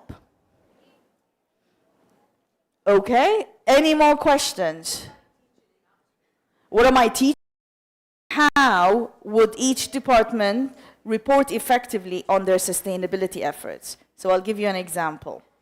If we look at Intel company, each department has a carbon credit. So the CEO came to each department and said, you have to not you should not increase your carbon. You have to report on your carbon, and you have to report on how much you're reducing your carbon. If you don't report on it every year, every quarter, we will fine you. We will take some of your budget off. So to change that mindset and to teach employees that they need to be aware, so rather than traveling everywhere online, rather than emailing and replying all, reply to one person, rather than drinking water out of a plastic, drink water out of a glass, this is how you reduce your carbon.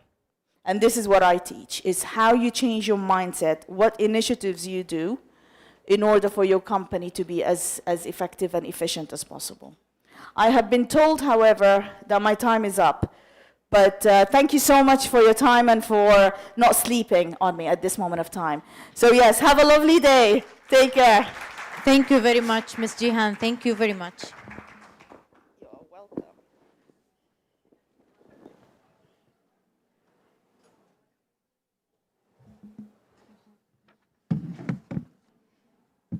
Thank you very much, Ms. Jihan, for the interesting talk and presentation.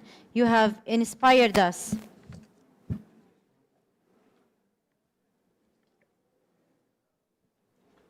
I would like to welcome Andrea George, Head of International at Inspired Learning Group, with deep expertise in international education. She designs programs that develop global exposure and lasting impact for students. Please give her a warm welcome to the stage.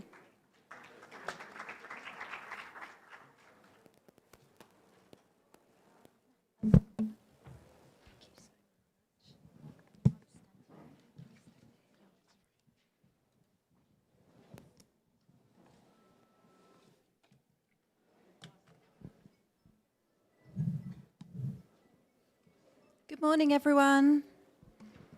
And thank you for the warm welcome. It's a pleasure to be here with you all today.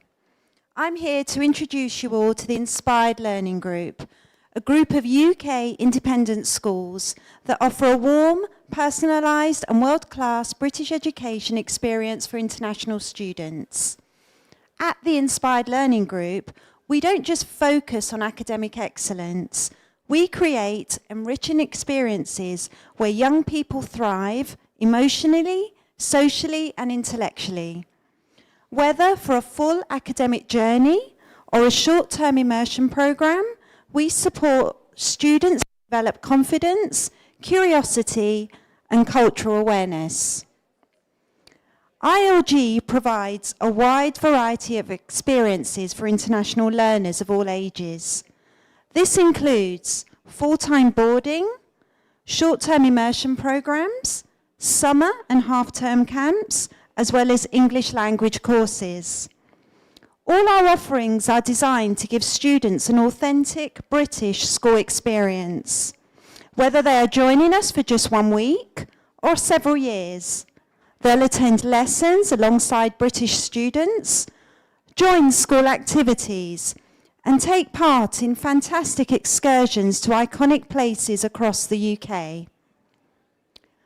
What makes ILG truly special is our personal approach. Our class sizes are small, meaning each child receives individual attention. Teachers quickly get to know students' strengths and how best to support their learning. We provide outstanding English language support through our EIL departments, ensuring that students not only keep up but excel, even if English isn't their first language. But education at the Inspired Learning Group goes beyond academics. We place strong emphasis on developing the whole child through music, sports, drama, debating, and outdoor education. And importantly, our pastoral care is at the heart of everything we do. Students are safe, well supported, and encouraged to be their best selves. Immersion stays are one of our most popular and impactful programs.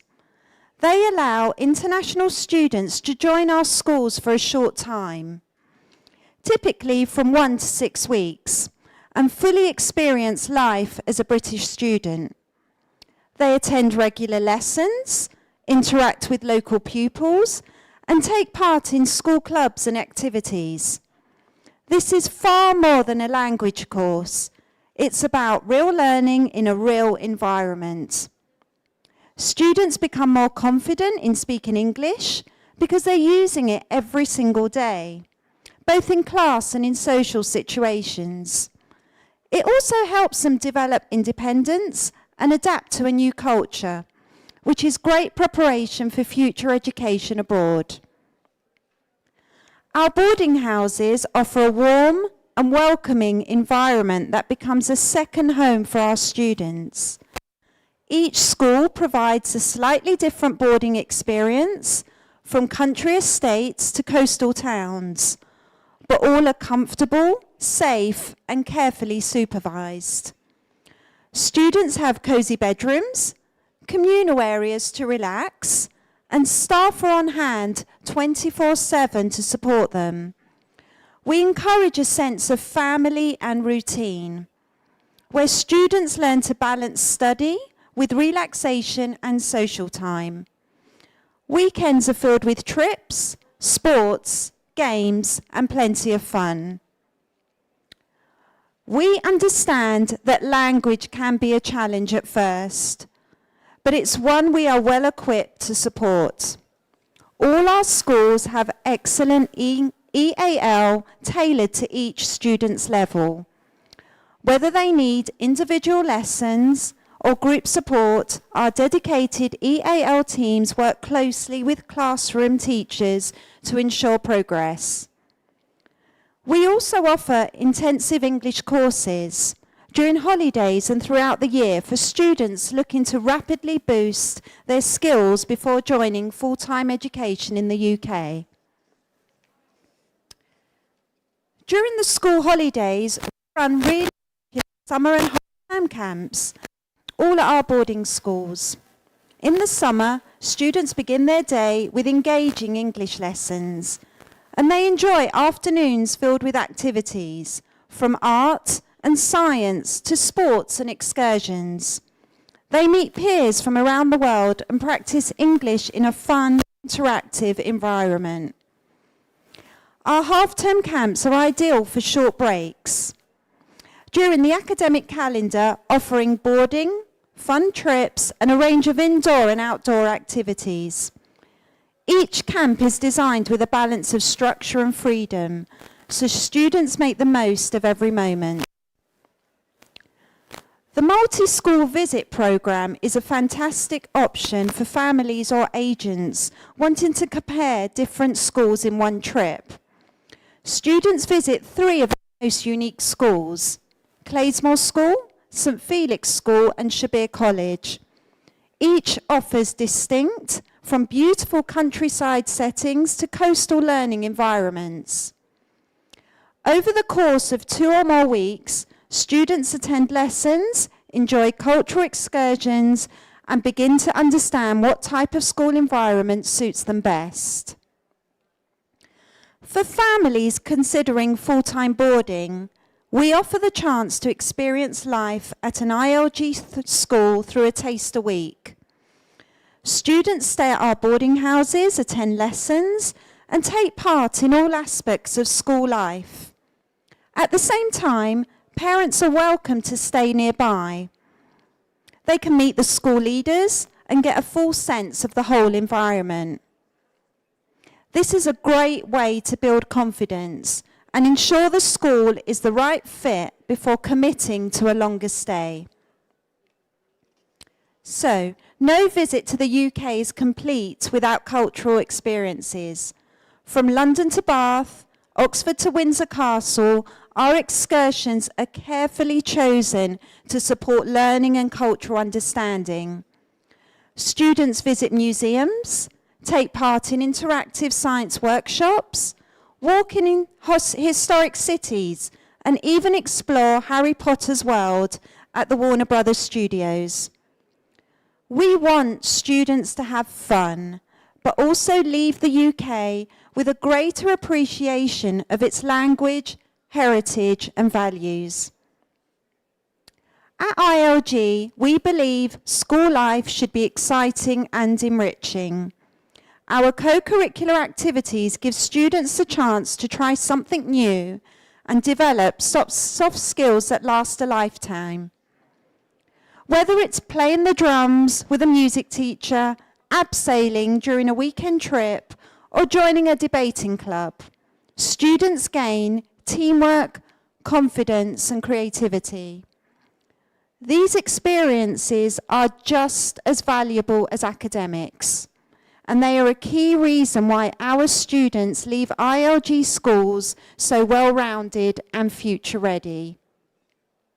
So, let me introduce you to a few of our schools, all of which welcome international students. Claysmore School in Dorset is surrounded by countryside and offers a fantastic outdoor program called LEX. St Felix School, located in the sea in Suffolk, is perfect for immersion and short stays. Shabir College in Devon blends modern boarding and outdoor adventure, whilst Rookwood School in Hampshire is warm, family-focused, and great for young boarders. And St Francis College is an all-girls school in beautiful garden close to London and Cambridge. Each school offers something unique, but they all share ILG's values of care, quality, and global education. At ILG, no 2 programs are the same. We design each experience based on the goals of the student or the group. Whether it's 2-week immersions or cultural trips, or a long-term boarding place leading to university, we work closely with families and agents to create the perfect plan. Flexibility is key. Duration, content, excursions, and academic focus are all adjustable to meet your needs. So, in summary, families choose ILG because we offer much more than a school. we offer a second home. Our schools are safe, friendly, and ambitious. We support every student to grow academically and personally. English skills, cultural awareness, confidence, and independence all come together in a truly life-changing experience. And for students from Saudi Arabia and the wider Gulf region, we offer the right balance of structure, freedom, and support. If you're interested in booking a taster week, summer camp, or full immersion, our team is ready to help. We'll match you with you or your students to the perfect school and design a bespoke program from start to finish. You'll find our team responsive, caring, and experienced.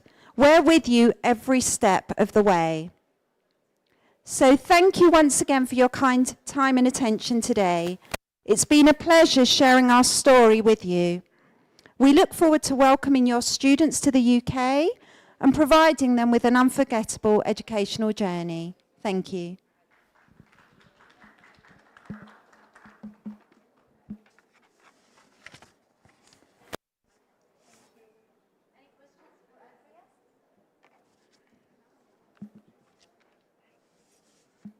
Any questions? Thank you very much, Andrea, for this wonderful presentation. And stay on the stage, please. Yeah. I would like Mr. Imroz Al-Sheikh, IBE Forum Manager, to honor Ms. Andrea George for her wonderful participation in our summit today. Please give them a big applause.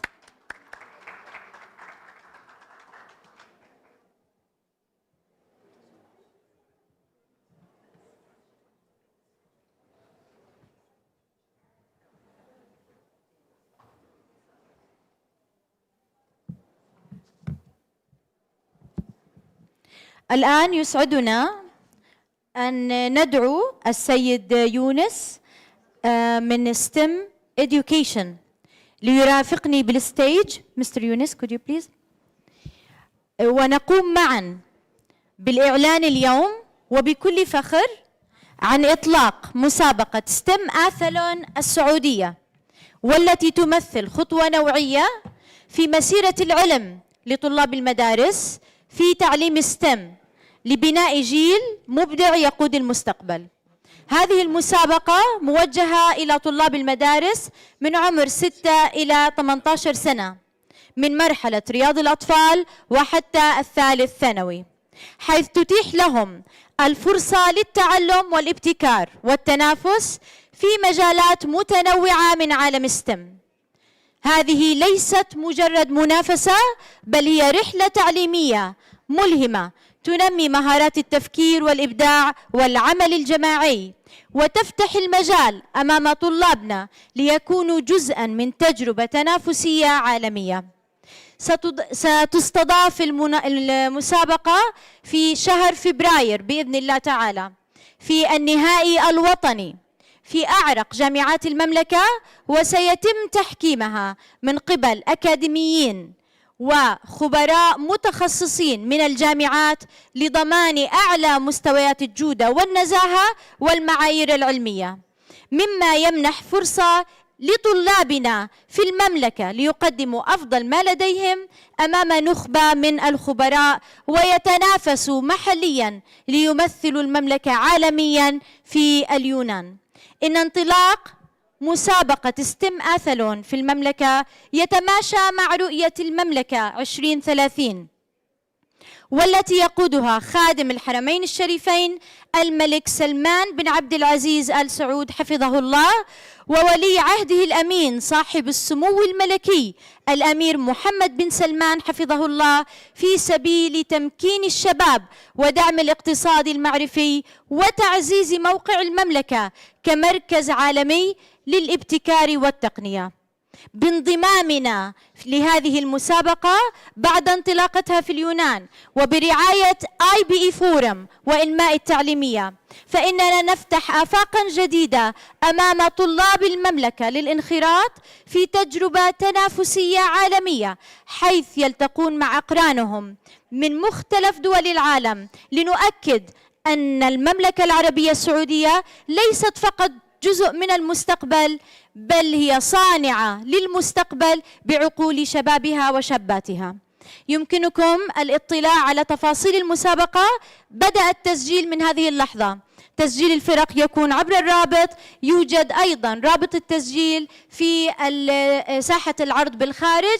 وأريد أن أرحب مجددا بدكتور يونس من اليونان، الخبير والمسؤول عن هذه المسابقة هناك. Let's give him a very warm welcome on the stage, please.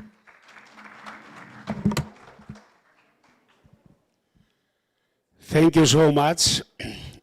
My name is Ioannis Somalakidis. I am from Greece, and I am very proud as we establish cooperation with IBE Forum, and we have the honor to present in Middle East our development the last 25 years.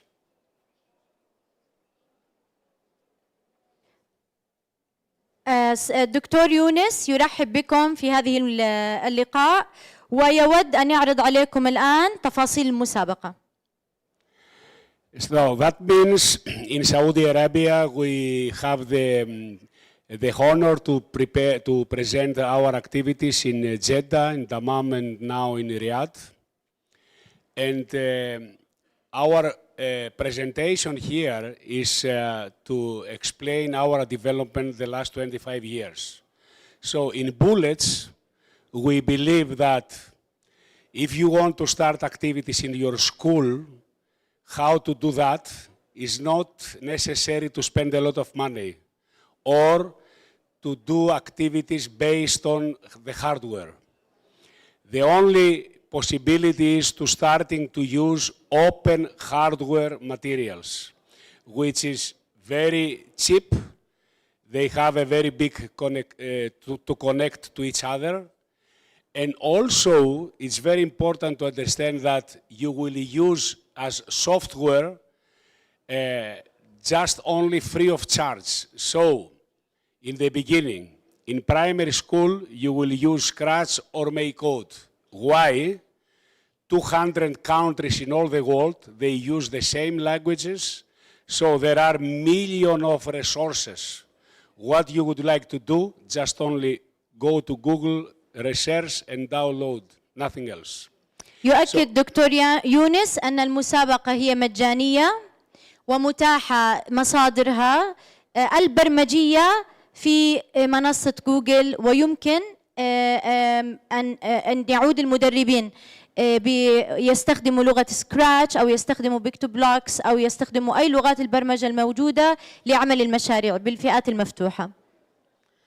So, don't care about the hardware. You can use microbit, for instance, for primary school, and if you have also middle school, the same microbit you can use in middle school to write program in Python. So don't spend money. This is the one. The other one, which is very important in this century, in the new century, to have more competitor students, because it's needed to organize the new economy, is to implement this knowledge to the competition. So today, we have the honor to announce our competition with IBE Forum, and Dr. Rania will be the national organizer in Saudi Arabia. So all the details is in our website. So its name of the competition is STEMathlon. It's international competition, started from Greece. We expand in all South Europe, like Moldavia, Romania, Spain, Italy, France, Bulgaria, Albania, North Macedonia, Turkish, all this area, including the other side of Mediterranean Sea, the countries like Lebanon, Egypt, Syria, Algeria, Tunisia, and Libya. So all together, and now we try to expand to the Middle East. Also, the same time, the same competition we develop in United States. So today we will announce this. You have the details now. 2 only words for the competition. The competition try to explain what means human intelligence and what it means artificial intelligence. In education, this is very important because the automation, the new technology must to insert to the science. This is the most important. So no robots to follow the line or to avoid obstacles or to do very simple movement. We want students to organize projects based on the fundamentals and the law of science, and this is what we would like to starting from human intelligence. I will control the project, the movement, and the automation, they will control the movement, and the data which collect from the project, I will operate based on the data to the authorities like municipality, police, fire station, environment center, etc., etc. So for small kids, for elementary school, they have to prepare projects based on the people. In order to be happy, well-being, is necessary to have a food. So the students, they will organize teams to build projects like greenhouses, fully automated. And in the middle school, they will organize more advanced projects, and the data, they will transfer the data from the greenhouse to cloud to have a good operation for my project. And parallel, for elementary school, we have 2 additional categories. The students, they will play football 2 against 2, or basketball 2 against 2. This is the content of our competition. All the details are to our website. Scroll a little bit down. Scroll down. So here you can see everything, including pictures, a little bit down. Here. So you can download and you can have all the details. And as I said, the connections between schools and you about the competition, it will be Dr. Rania. So this is from my side. Thank you very much, Dr. Yunus. فئات المسابقة كما عرضها دكتور يونس. فئات المسابقة كما عرضها دكتور يونس ستجدونها بالرابط، وهي فئة الروضة من 4 إلى 6 سنوات، وتحفز خيال الأطفال لاقتراح الأفكار للبقاء على كوكب المريخ، مثل بناء مساكن، تنقية الهواء، استخدام الطاقة الشمسية. فئة 6 إلى 12 سنة الإليمنتري، وهي open category وتعتمد على دمج المفاهيم العلمية المجردة مع الحياة اليومية، مع التركيز على علم الآلة، فهم القوة، الاحتكاك، الضغط والإبداع الهندسي. الفئة الثالثة وهي المتوسط والثانوي من سن 12 إلى 18 سنة. في الفئة المفتوحة تمكن الطلاب من فهم العلوم والرياضيات STEM وتمكين المهارات القرن 21 من خلال المشاريع المفتوحة المتعددة. مسموح للطلاب استخدام أي نوع من أنواع التقنية.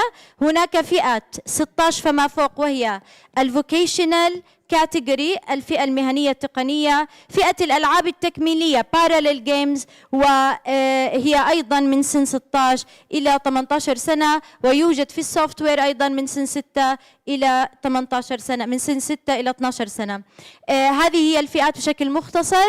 للتفصيل يمكن الدخول على الرابط، تجدون الفئات، تجدون ويبينارز موجودة مسجلة تدرب المعلمين والكوتشز على طريقة إعداد المشاريع وما هي المستهدفات من خلف هذه المسابقة. كما أننا سنقوم أيضا بالتنسيق مجموعة من سلسلة من الويبينارز التدريبية مع دكتور يونس تيم، حيث يقومون بتجهيزها وتوجيهها فقط لطلاب المملكة ومعلمي المملكة ليكونوا على أرض ثابتة حين يدخلون هذا التنافس المحلي والعالمي. شكرا لكم. Thank you very much, Dr. Yunus.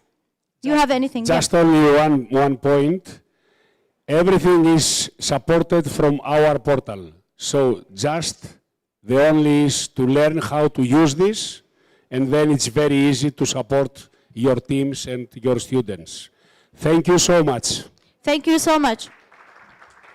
لا نبغى حماس أكثر من كذا للمسابقة، يعني جايبينها من اليونان.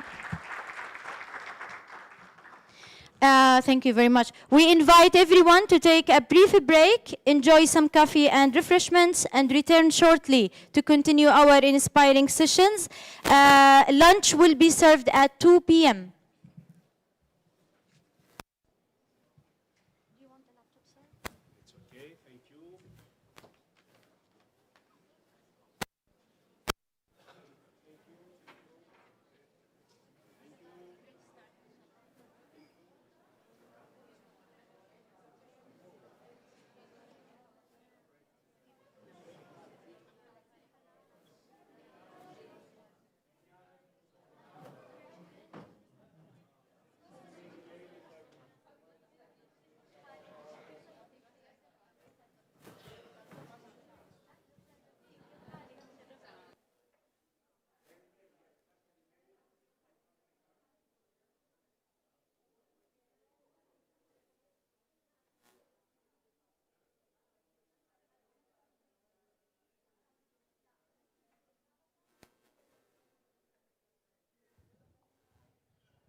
Assalamu alaikum. Welcome back. And I hope you had a nice break, connecting, changing ideas. And now we are excited to be back to the sessions, and we will start the next session after this break by welcoming Dr. Ahmed Al-Jarf, Assistant Professor and Vice Dean at Al Qura University, with an experience in cybersecurity and digital transformation. She is a strong advocate for digital citizenship and awareness in education. Please give Dr. Ahmed a very warm welcome on the stage.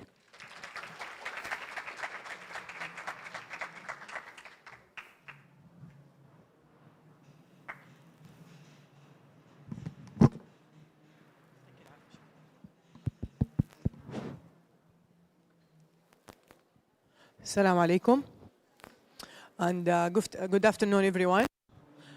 Inshallah, we'll speak in Arabic and English because the audience is mixed. And as I've been told, you have a translator, inshallah, صح? Okay. طيب, it's my pleasure to be here with you, and also I would like to thank the organizers for inviting me to deliver this session this afternoon. Inshallah, the topic that I will deliver now is about cybersecurity. It's very exciting. Maybe it will be a little bit different about that topic being delivered during the conferences.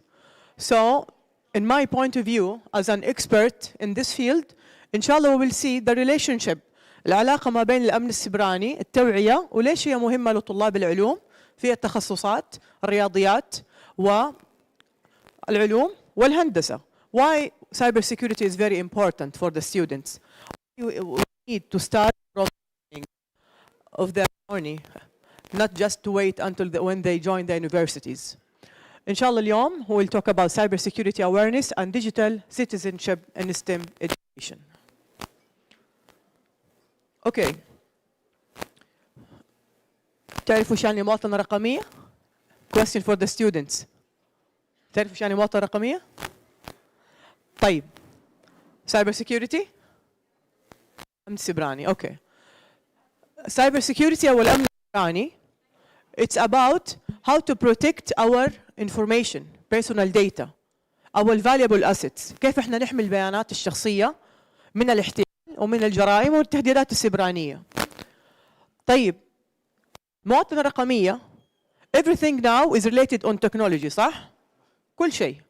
احنا as a citizens كمواطنين كل شيء عندنا الآن أصبح بيعتمد على الخدمات الإلكترونية والحكومية تحولت لي رقميا. صار عندنا نظام أبشر، صح؟ صار عندنا أنظمة مرة كتير في المملكة العربية السعودية. فمن هنا بيجي تفعيل لدور المواطنة الرقمية، وليش هي بتكون مهمة؟ إنه الأفراد في المجتمع يكونوا aware على استخدام الخدمات، كيف إنها بتكون آمنة لما إحنا بنستخدمها. How to be aware. طيب ايش الريليشن شيب بين الستيم فيلد والسايبر سيكيورتي؟ ايش الاساس في الحاسب اصلا؟ كمبيوتر ساينس والكمبيوتر سيكيورتي. ميجر عندنا احنا اصلا في الخطط الدراسيه، اوكي؟ المين فيلد حق الكمبيوتر ساينس هو بيست اون ماثيماتكس، شويه انجينيرنج، والماثيماتكس بياخذ بارت جدا كبير في الحاسب الآلي، خصوصا الكالكولاس، تفاضل تكامل، statistics, linear algebra. All these modules إن شاء الله إذا أنت تبغى تكون متخصص في الكمبيوتر security, computer science, any field in computer science, you need to study engineering شوية، حندرس كمان ممكن ناخذ IoT وحناخذ mathematics. فلذلك الSTEM is very related مع cyber security. وإيش هو المين فيلد عندنا؟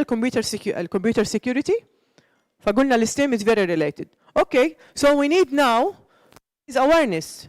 We want our students to start from beginning, from the schools.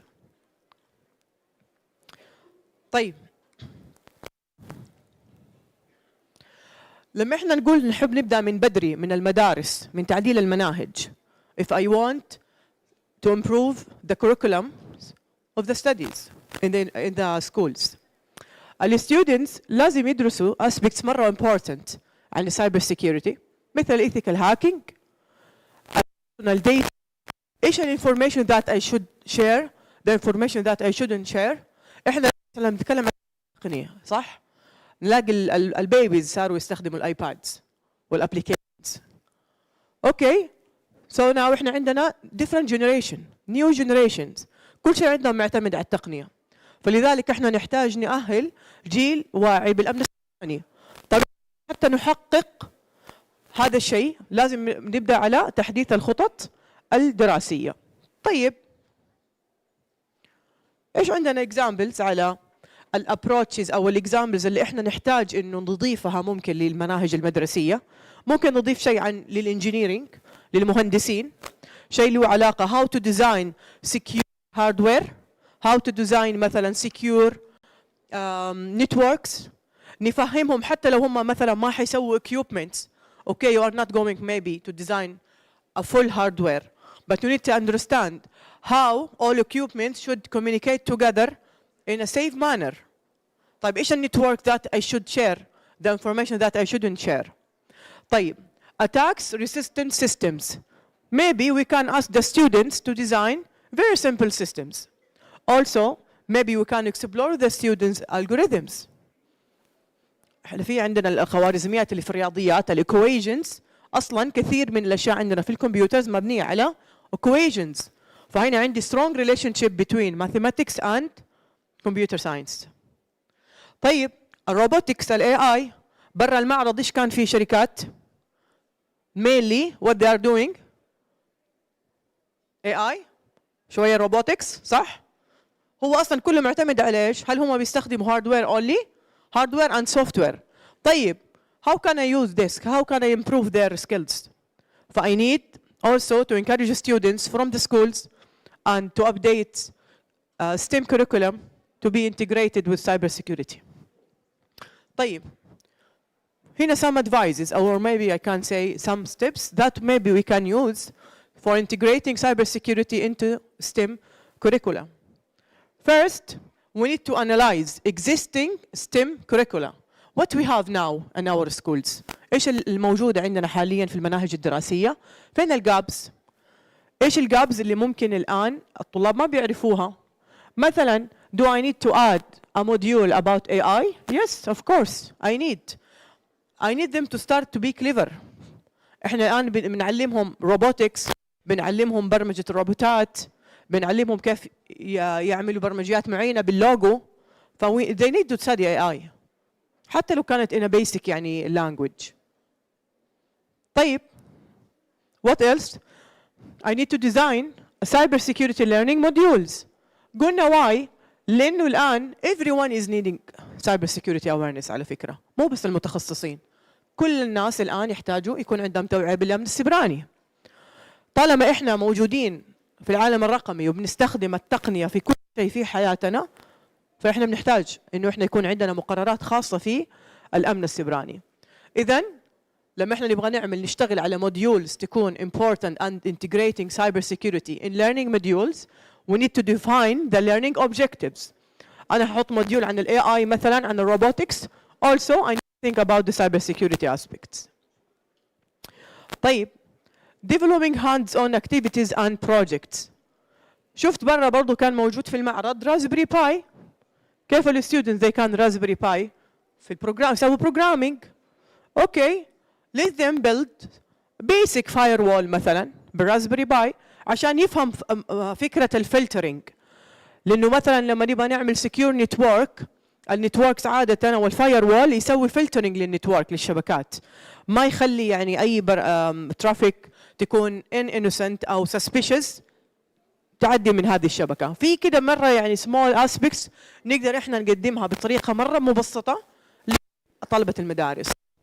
Okay, maybe ممكن نعمل simulation. Also maybe we can use simulation, cyber attack في السكول network. نحاول نعمل مثلا كده small hacking على very simple system ونعلمهم خصوصا طلبة الثانوية. طيب designing two-factor authentication system through coding, or احنا حتى نعلمهم كيف يستخدموا هذه التولز حقت two factors of authentication, because now التحقق الثنائي بيطلب منك كل حاجة حتى لو ما انت متخصص، بيطلب منك في الايميلز، في النظام الاندرويد اللي بتستخدمه في الجوال عندك، بتستخدمه ايضا في انظمه الايفون. طيب train the educators. الان احنا نيو ايرا، نيو جنريشن عندنا، فان الاديوكيتورز نفسهم التيتشرز عندي لازم ايضا يصير لهم ايش؟ برامج تاهيل لمواكبه التطور السريع الموجود في التقنيه. اوكي evaluate and improve. طبعا مرحله الاسسمنت يعني هي مرحله جدا مهمه، واتوقع يعني most of you هم انتم من الاديوكيشن باك جراوند، فاكيد you know that انه assist the students is very important. ممكن احنا يعني نعمل assessment before and after the workshops about the awareness. We can assess the awareness. هل الطلاب صاروا more aware بعد ما احنا مثلا طبقنا تعديلات معينه في المناهج الدراسيه او طبقناها حتى في داخل الفصول. طيب نقطة هنا مرة حلوة ومهمة. Collaborate with external partners. Example of the partners كان عندنا هنا في الexhibition partners. اوكي ممكن نسوي معاهم workshops. الاكسبرتس اللي عندهم الاكسبرتس اللي عندهم هم يسووا هذه الوركشوبس زي الكونفرنس اللي احنا فيه اليوم مثلا. شيء ثاني في الستودنتس have you heard ever about a competition called capture the flag؟ ايش هي؟ مسابقة التقط العلم، سمعت عنها قبل كده؟ يس، ايش هي المسابقة؟ ايوه جاوب.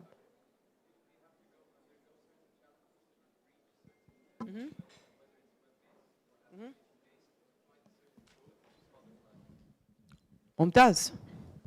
مسابقة كابتشر ذا فلاج هي يعني مسابقة عالمية international competition متخصصة في السايبر سيكيورتي. تمام؟ بيعطوهم زي السيناريوز او بيعطوهم زي الكيس واتاكس معينة، فهم يحاولوا يشوفوا الفولنربيليتيز والثغرات اللي موجودة في هذه السيناريوز او في هذه السيستمز. فهي مرة امبورتنت يعني كومبيتيشن. احنا عندنا الان في السعودية هذه المسابقة بتقام وموجودة. أحد يعرف مين اللي بيسويها؟ مين اللي بينظمها؟ تعرف مين اللي بينظمها؟ يس، مؤتمر بلاك هارت بيصير هنا في الرياض. مين بينظم البلاك هارت؟ الاتحاد السعودي للأمن السبراني والبرمجة والدرونز. فهذه كابتشر ذا فلاج في لها ليفلز، فممكن احنا we engage the students to participate at these competitions. وهي عادة ترى free competition يعني no need to pay. طيب هنا بس حابة استعرض معاكم I would like just to show some Saudi platforms for free. We can use their platforms. مثلا منصة سطر، سمعتوا فيها قبل كده؟ منصة سطر هي حتى بتعلم programming كمان. يعني احنا عندنا الاتحاد السعودي للبرمجة والأمن السبراني والدرونز بيسووا أكثر من شيء للمجتمع للستودنتس سواء كانوا في المدارس أو في الجامعات، من ضمنها منصة سطر. أوكي؟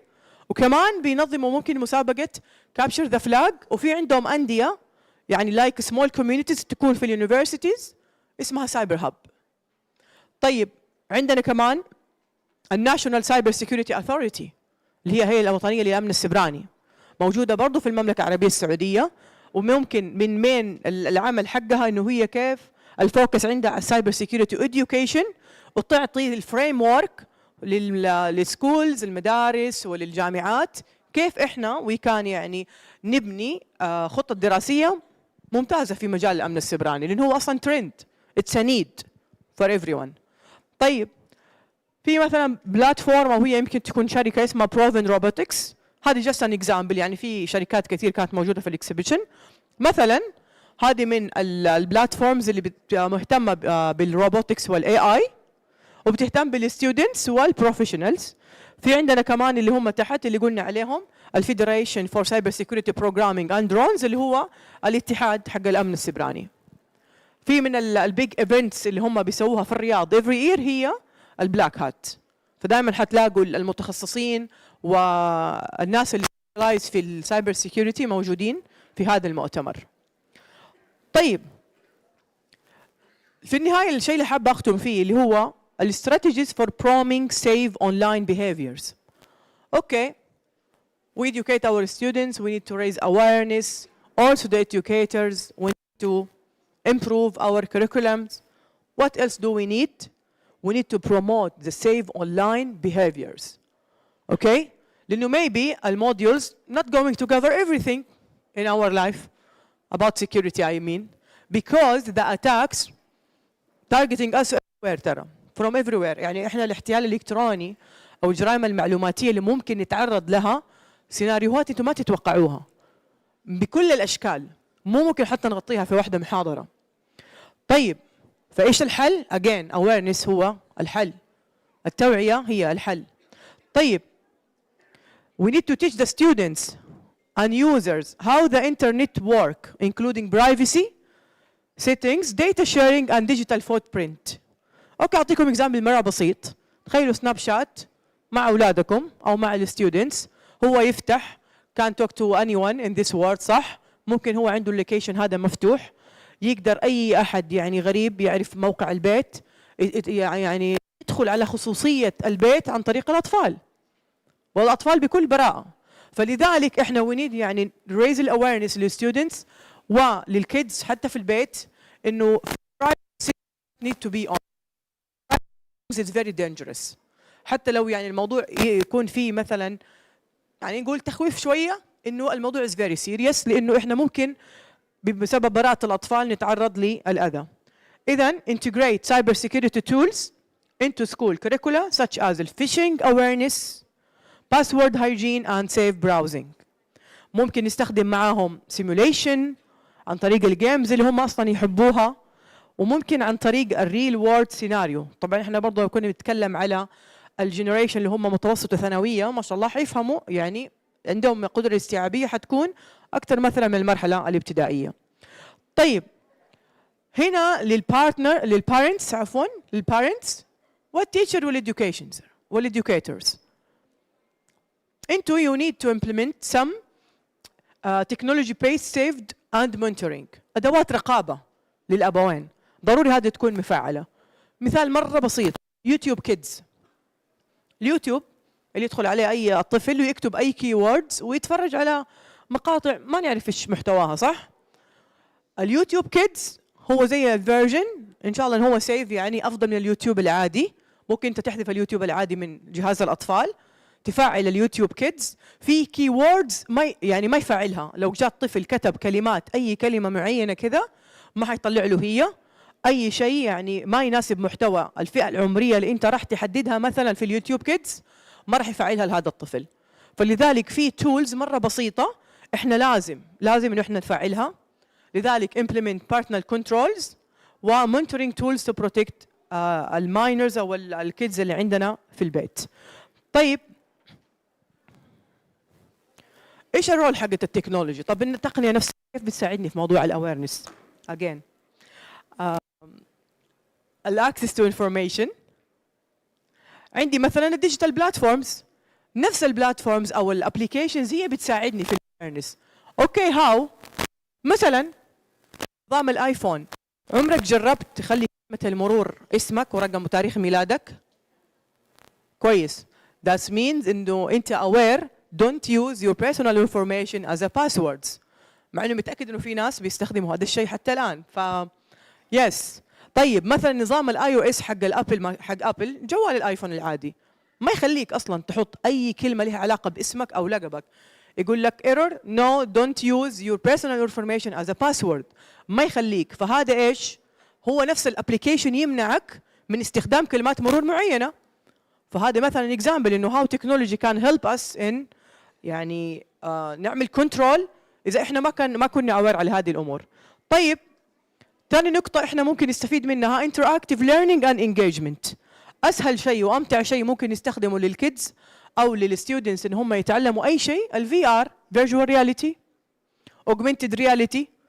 نخليهم يدخلوا مثلا سيناريوهات معينة محاكاة معينة. وكثير اتوقع من الشركات ممكن مثل اللي موجودة برا عندهم نظم معينة مبرمجينها تعلم الاطفال شيء معين. مثل ما انا بعلم الماثيماتكس الانجينيرينج أعلموا نفس الشيء أشياء مهمة في الكمبيوتر ساينس ومن ضمنها الكمبيوتر سيكيورتي وأعمل raise the security awareness. طيب نمبر 3 اللي هو communication and campaigns. أي شيء على السوشيال ميديا. Who is responsible here? Everyone is responsible. Okay? Especially الجهات اللي بتكون مسؤولة مثلا عندنا هيئة الأمن السيبراني، الهيئة السعودية للأمن السيبراني، أوكي، دائما عندها محتوى توعوي على السوشيال ميديا للكيدز، للبارنتس، لطلبة الجامعة، يعني يحطوا كده فئات مستهدفة تارجتد اودينس معينين يخاطبوهم ويعطوهم الاويرنس مسجز ويعطوهم سيناريوز مرة كثير. انتوا مثلا في السكولز هم الهيئة نفسهم في الموقع حاطين ماتيريالز مرة كثير، فيديوز، سيناريوز، مقاطع اليوتيوب، بروشورز، يعني ما تحتاج انت تروح تصممها من الزيرو، لا تاخذ هذه البروشورز وتروح تستخدمها في الاويرنس عندك، سواء كنت تشتغل مع اطفال مع شركه تقدر تستخدم الكوميونيكيشن والبروشورز اللي بتكون موجوده في موقع هيئه الامن السيبراني.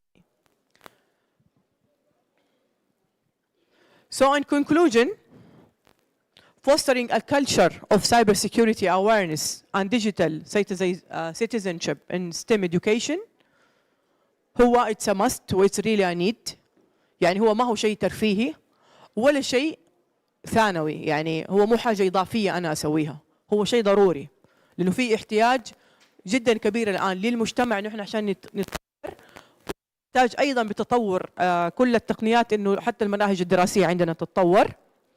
Also we need to empower our students to be not only مو بس inventors، مو بس يكونوا مبتكرين، ابتكار مربوط بالأمان الرقمي، ابتكار مربوط بالبرايفسي، كيف يعمل problem solving، okay very nice but also ethical and responsible digital citizens، مواطنة الرقمية. احنا هنا كده بنعلمهم موضوع تفعيل دورهم المواطنة الرقمية. فإذا the future of secure digital world rests on the foundations we built in our classrooms from today. من اليوم احنا نحتاج نبدأ من هم أطفال صغار في المقاعد الدراسية. و thank you for listening. This is my email if you'd like to contact. هذا my account في X وشكرا جزيلا لكم. لو عندكم أي سؤال تفضلوا.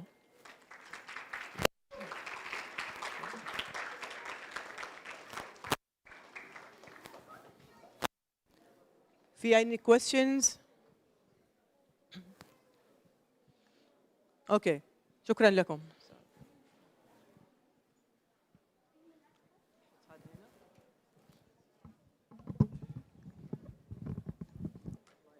يعطيك ألف عافية دكتورة المبدعة دكتورة عهد، تشرفنا بهذه المحاضرة القيمة. Thank you very much دكتور عهد and I would like to take the honor and honor you myself. Thank you very much.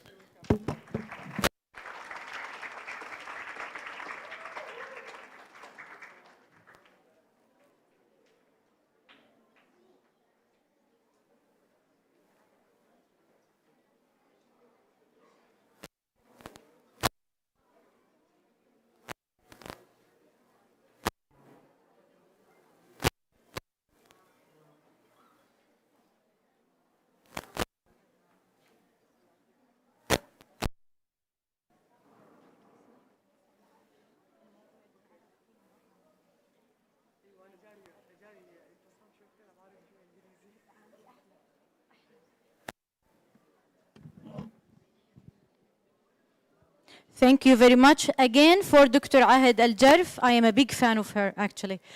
And we're moving now forward to a great panel discussion where we are going to host 12 outstanding students and 3 teachers from outstanding background schools in Riyadh. I want to give them all a very warm welcome. And we are going to set the stage. It will take us a little bit while, okay? So it will take a time, but please welcome them on the stage while we're setting the stage.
Not down.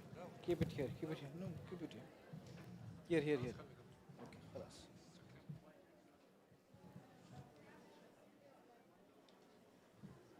Keep it down.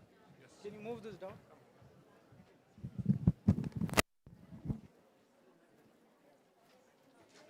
Wait. Keep it there. No problem. Here.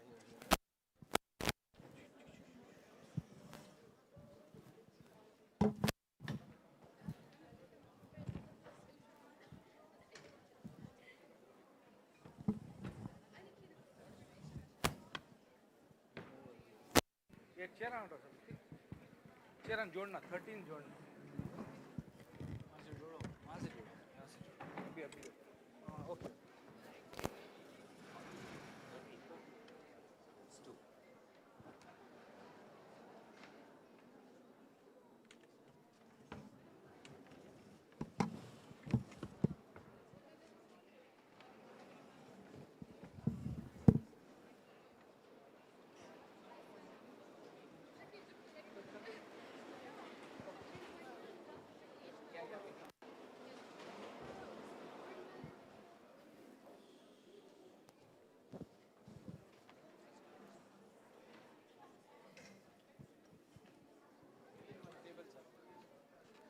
इसको बुलाओ आदमी को दो जन को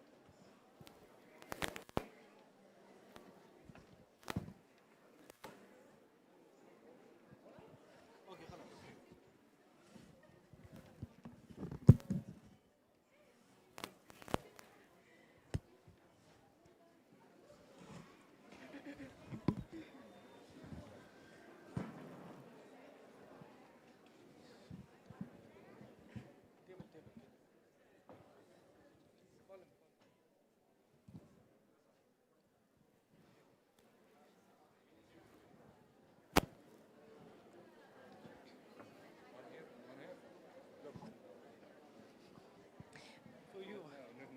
One here. I'll fix one more. We need try to 13. fix. There are 13. Okay, but how about having No, my we have- papers in the first chair so that the students will sit accordingly? So I can squeeze in more and have you a chair as well. Can I? Yeah, because Okay. where I stand, No. I have to communicate with them, or in the middle, You want to know? or the third chair. 1, 2, 3. I will sit in the fourth. Okay. Or I can give you a chair here so you can see everyone. I can give you a chair. Here, good. But after they come, because they are coming from here. Okay.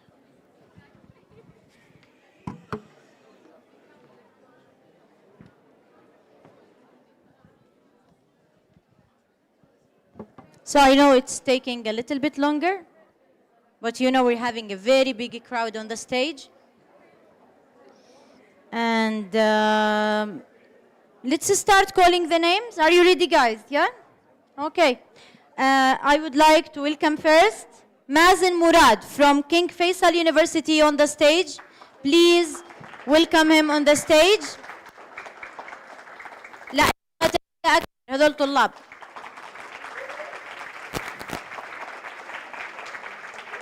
Ali Al-Garni from Smart Learning School STEM, grade 12.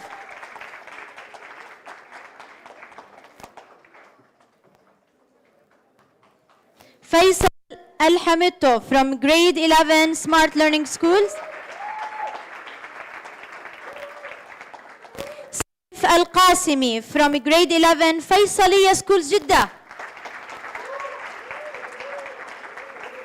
Walid Abdul Hadi from Smart Learning Schools, grade 9, the youngest.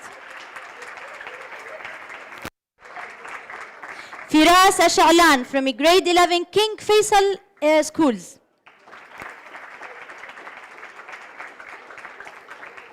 And now we move to the ladies. We'll have Farah An-Nahuli, grade 10 from Encyclopedia School. Fajr Al-Sharif Al-Faisaliya Schools, Jeddah. Dima Al-Ajmi, grade 11, Learning Oasis Schools, Aline Al-Fawzan, grade 12, King Faisal Schools. Miral Fahad Al-Muhammad, STEM Schools Riyadh, grade 11. Did I forget anyone? We're all on the stage. And we will have as panelists also between the audience, Noura Abdelaziz Shagar, Sustainability Administrator at Mutaqaddima Schools. One more. Jude, sorry, I forget you sitting in the back. Yeah, Jude Al-Gahtani from Learning Oasis Schools. Yeah, complete, panel complete. We're having also teacher Rama Khawatimi, HOD of STEM Schools, and Siwar Arafa from STEM Schools, HOD.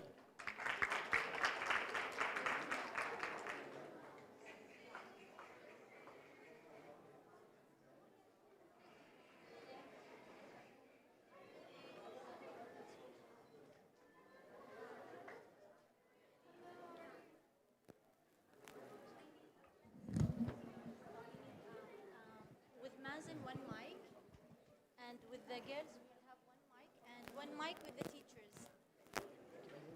No, I can see.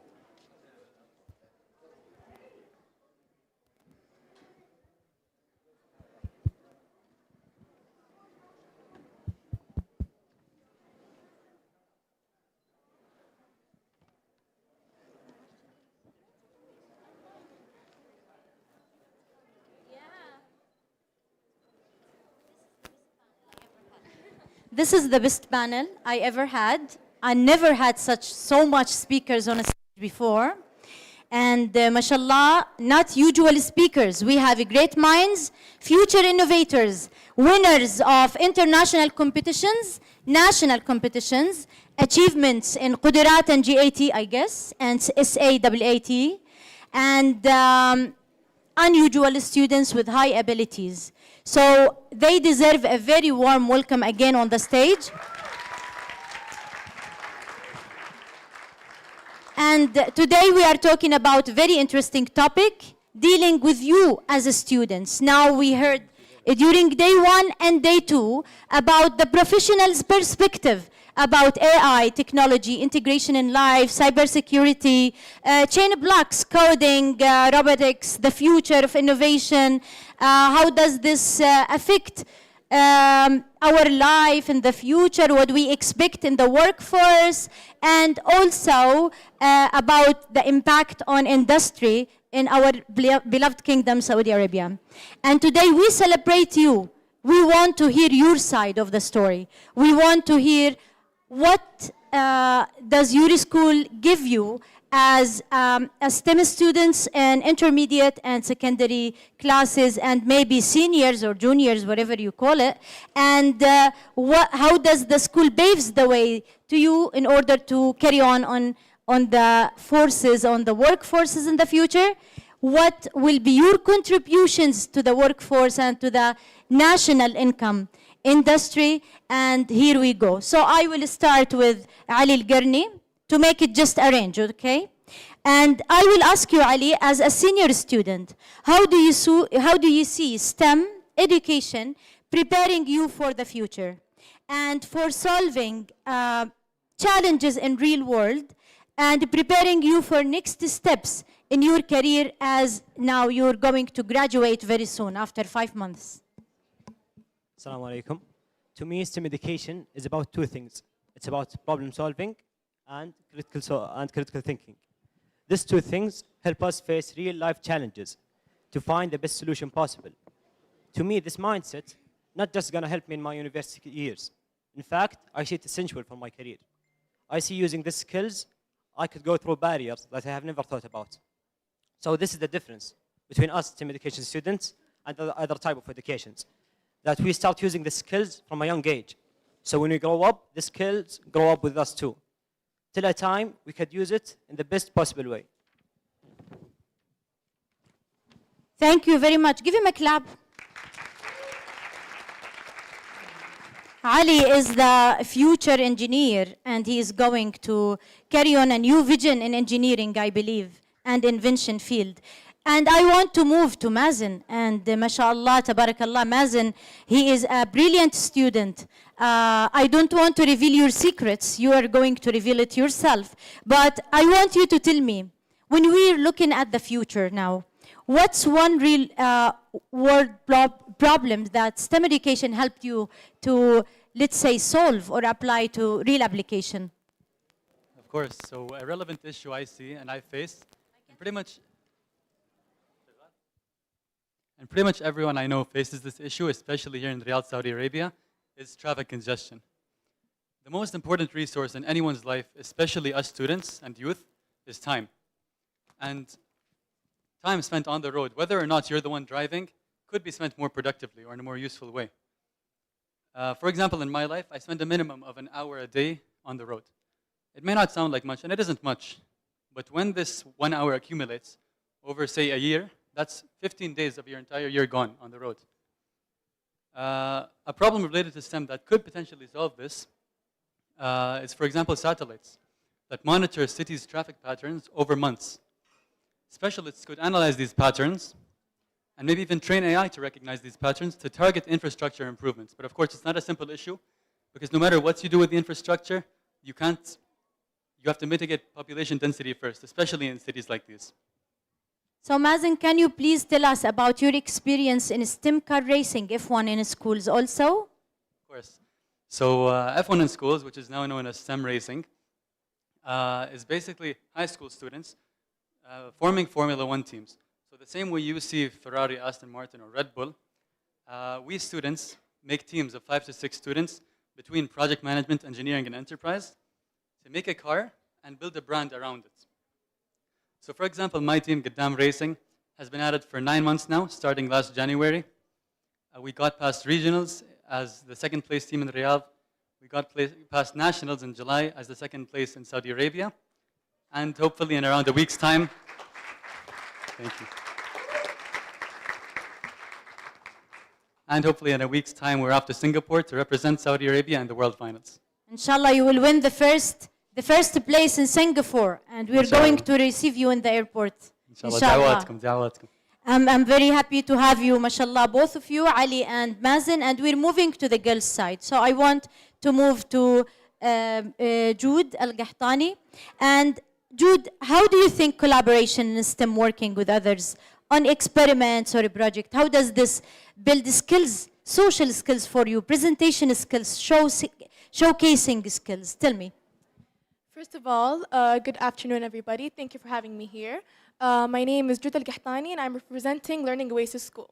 So you asked about collaboration. So collaboration in STEAM is very, very important.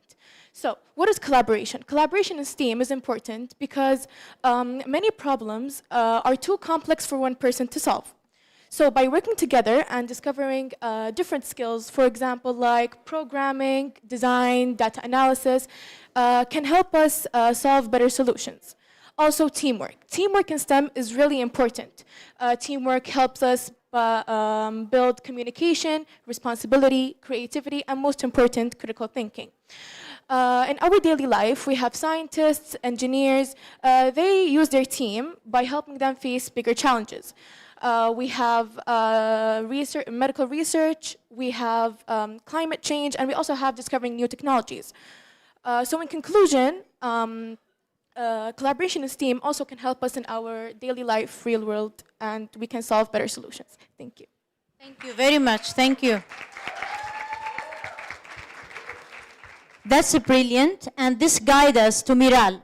And Miral, as a student in a STEM school, technology is a big part of STEM education and a big part of the daily table that you are taking in the school. Can you share some digital tools or AI that have supported your learning process? How do you use it? Was it useful for you? So thank you for the question. STEM and technology have changed me by improving the way I learn, think, and solve problems. Instead of just memorizing answers, I have learned approach challenges with creativity and logic. Technology has also made me connected to the world by giving me more access to information and tools that help me learn new skills and explore new interests. Because of STEM, I feel more curious, adaptable, and prepared to achieve things I once thought were impossible. One project I'm especially proud of is a spider-like robot powered by solar energy. It can measure environmental quality and assist in emergency, which taught me that technology can solve real-world problems matter to society. What truly supported me along the way was my family. My parents always believed on me and encouraged me to keep going even when things were difficult. Their support gave me the confidence to test and try again and finally success. For me, STEM is not only about machines or codes. It's about curiosity and creativity and people who inspire us and support us. Together, technology and family's encouragement have shaped me who I am today and motivate me to work hard and keep creating for the future. And thank you. Thank you. And it is true that with the support of the family and the good education and the support of the school and the teachers and also the partnerships, you can have a good career in the future using the technology, integrated it into the learning. So I want to move back to the boys section, let's say. And here we go with Faisal. Faisal, can you tell me please, STEM often teaches us how to be, integrated or how to think in an integrative way. So, for example, experiments sometimes, when you do them in the school, not all the experiments you do, they succeed from the first trial. So what does this tell you? And what does this teach you, not only in your education, but also in life? Thank you for this question. First of all, the word failure in our field, a broad way, it's way exaggerated. We could, mistakes helped us learn, so it's not technically a failure. With mistakes, we learn how critical thinking, we learn how to use, think outside of the box to find other solutions. There's never truly a failure. You're never truly failure, and no one is perfect. So mistakes helps us and gives us space to learn and improve, so on and so on. So we learn by our mistakes. Thank you. And this is what gives us a great motivation. He needs a clap.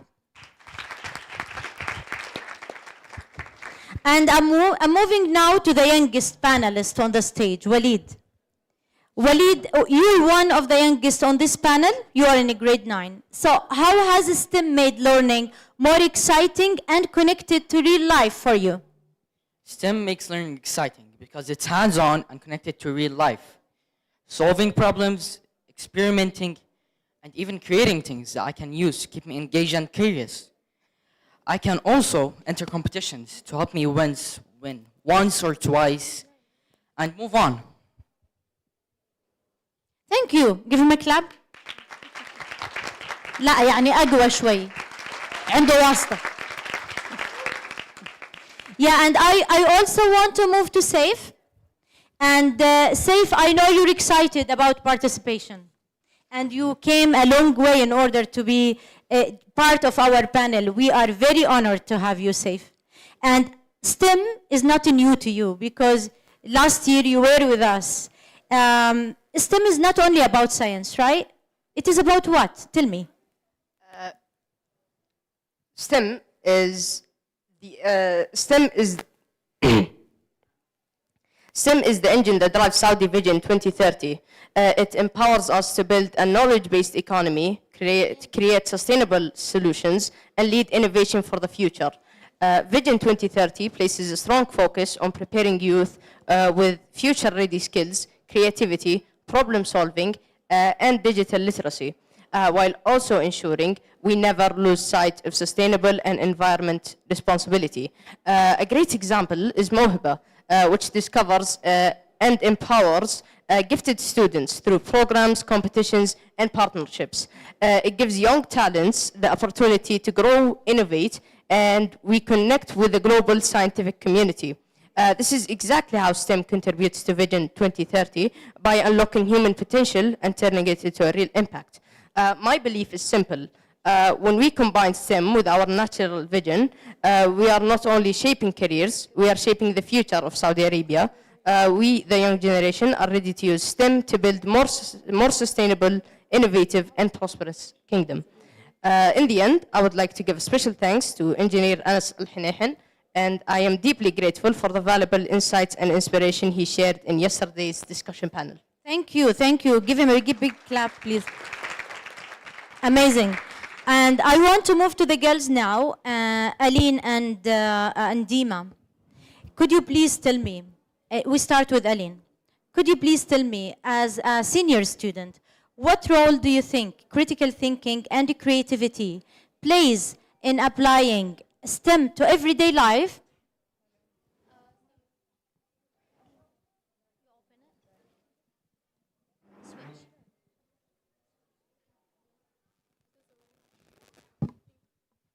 So thank you so much for your question.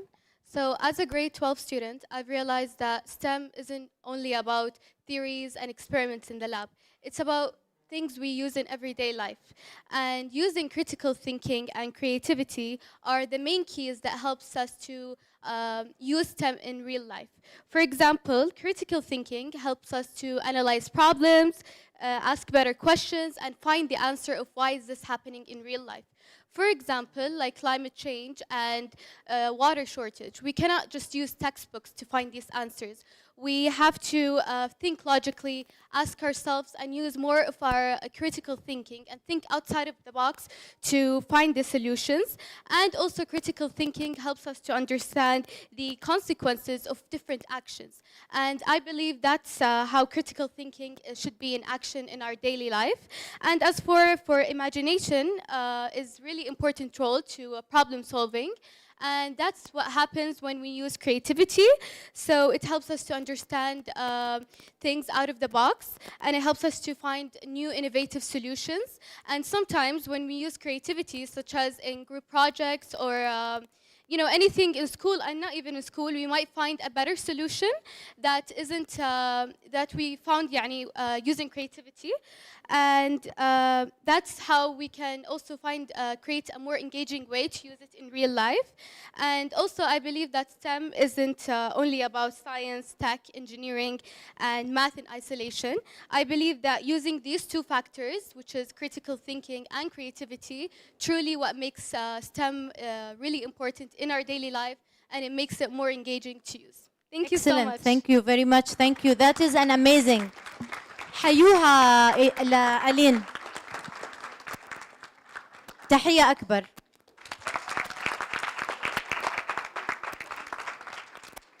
ألين هي من الطالبات المبدعات بسم الله وما شاء الله تبارك الله كل الطلاب موجودين مبدعين. And I want to move the same to you, Dima. And but I want you to share one project that you worked in the school. Tell us about it, like this STEM project you work in your school. And how was it connected to the community? What if you carry on this project to the future? Is it going to be a business? Okay, so first, my name is Dima Al-Ajmi, and so for Hada, we did several STEM projects at our school.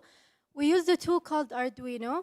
Arduino is basically a tool that helps turn your ideas into engineering projects. We used it to help solve community and environmental problems that follows the Sustainable Development Goals. For example, we did a solar tracking system to help improve the use of renewable energy, and we built models to raise awareness on global warming. We also created some solutions on water and soil pollution. And we did some recycling projects in our school to encourage sustainability in our community. These projects not only helped us use science and technology, they also showed us how important innovation is and how it helps solve real life environmental problems. Excellent, mashallah. Give her a big applause. And I want to move also to Fajr, and Fajr is a grade 11 student, and she participated in many competitions as well.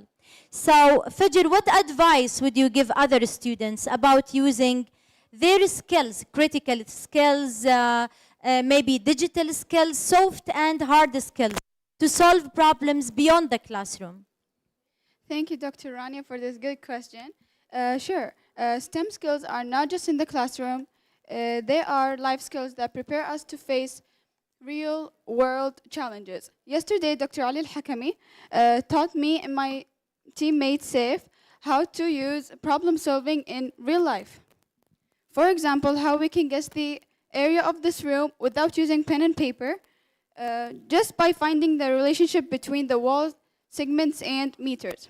Another key skill is critical thinking, which means checking information carefully before accepting it. For example, when I saw two websites with two different answers, I researched more to find the correct fact. STEM also teaches us creativity. It means using a new innovation idea. Instead of doing a project in an unusual way, I once created a 3D model to explain my idea, and it made the project more engaging. And of course, teamworking and communication are essential because solving big problems require us to share ideas and work with others. My advice for the students is don't limit your STEM to your schoolwork. Use these skills in your daily life, in your community, and planning your future. STEM is about building solutions that make lives better for yourself and for others. So clap for her. Thank you very much, Fajr. And I'm moving also to Farah for the same question. But Farah, I want you to inspire us with your answer. What applications or practical solutions did you find for real problems? And how does STEM education and technology help you in that? Okay, so I would advise most students to try like getting out of their comfort zone and to try like doing trying new things and doing whatever they could do if there is a if they have the chance to.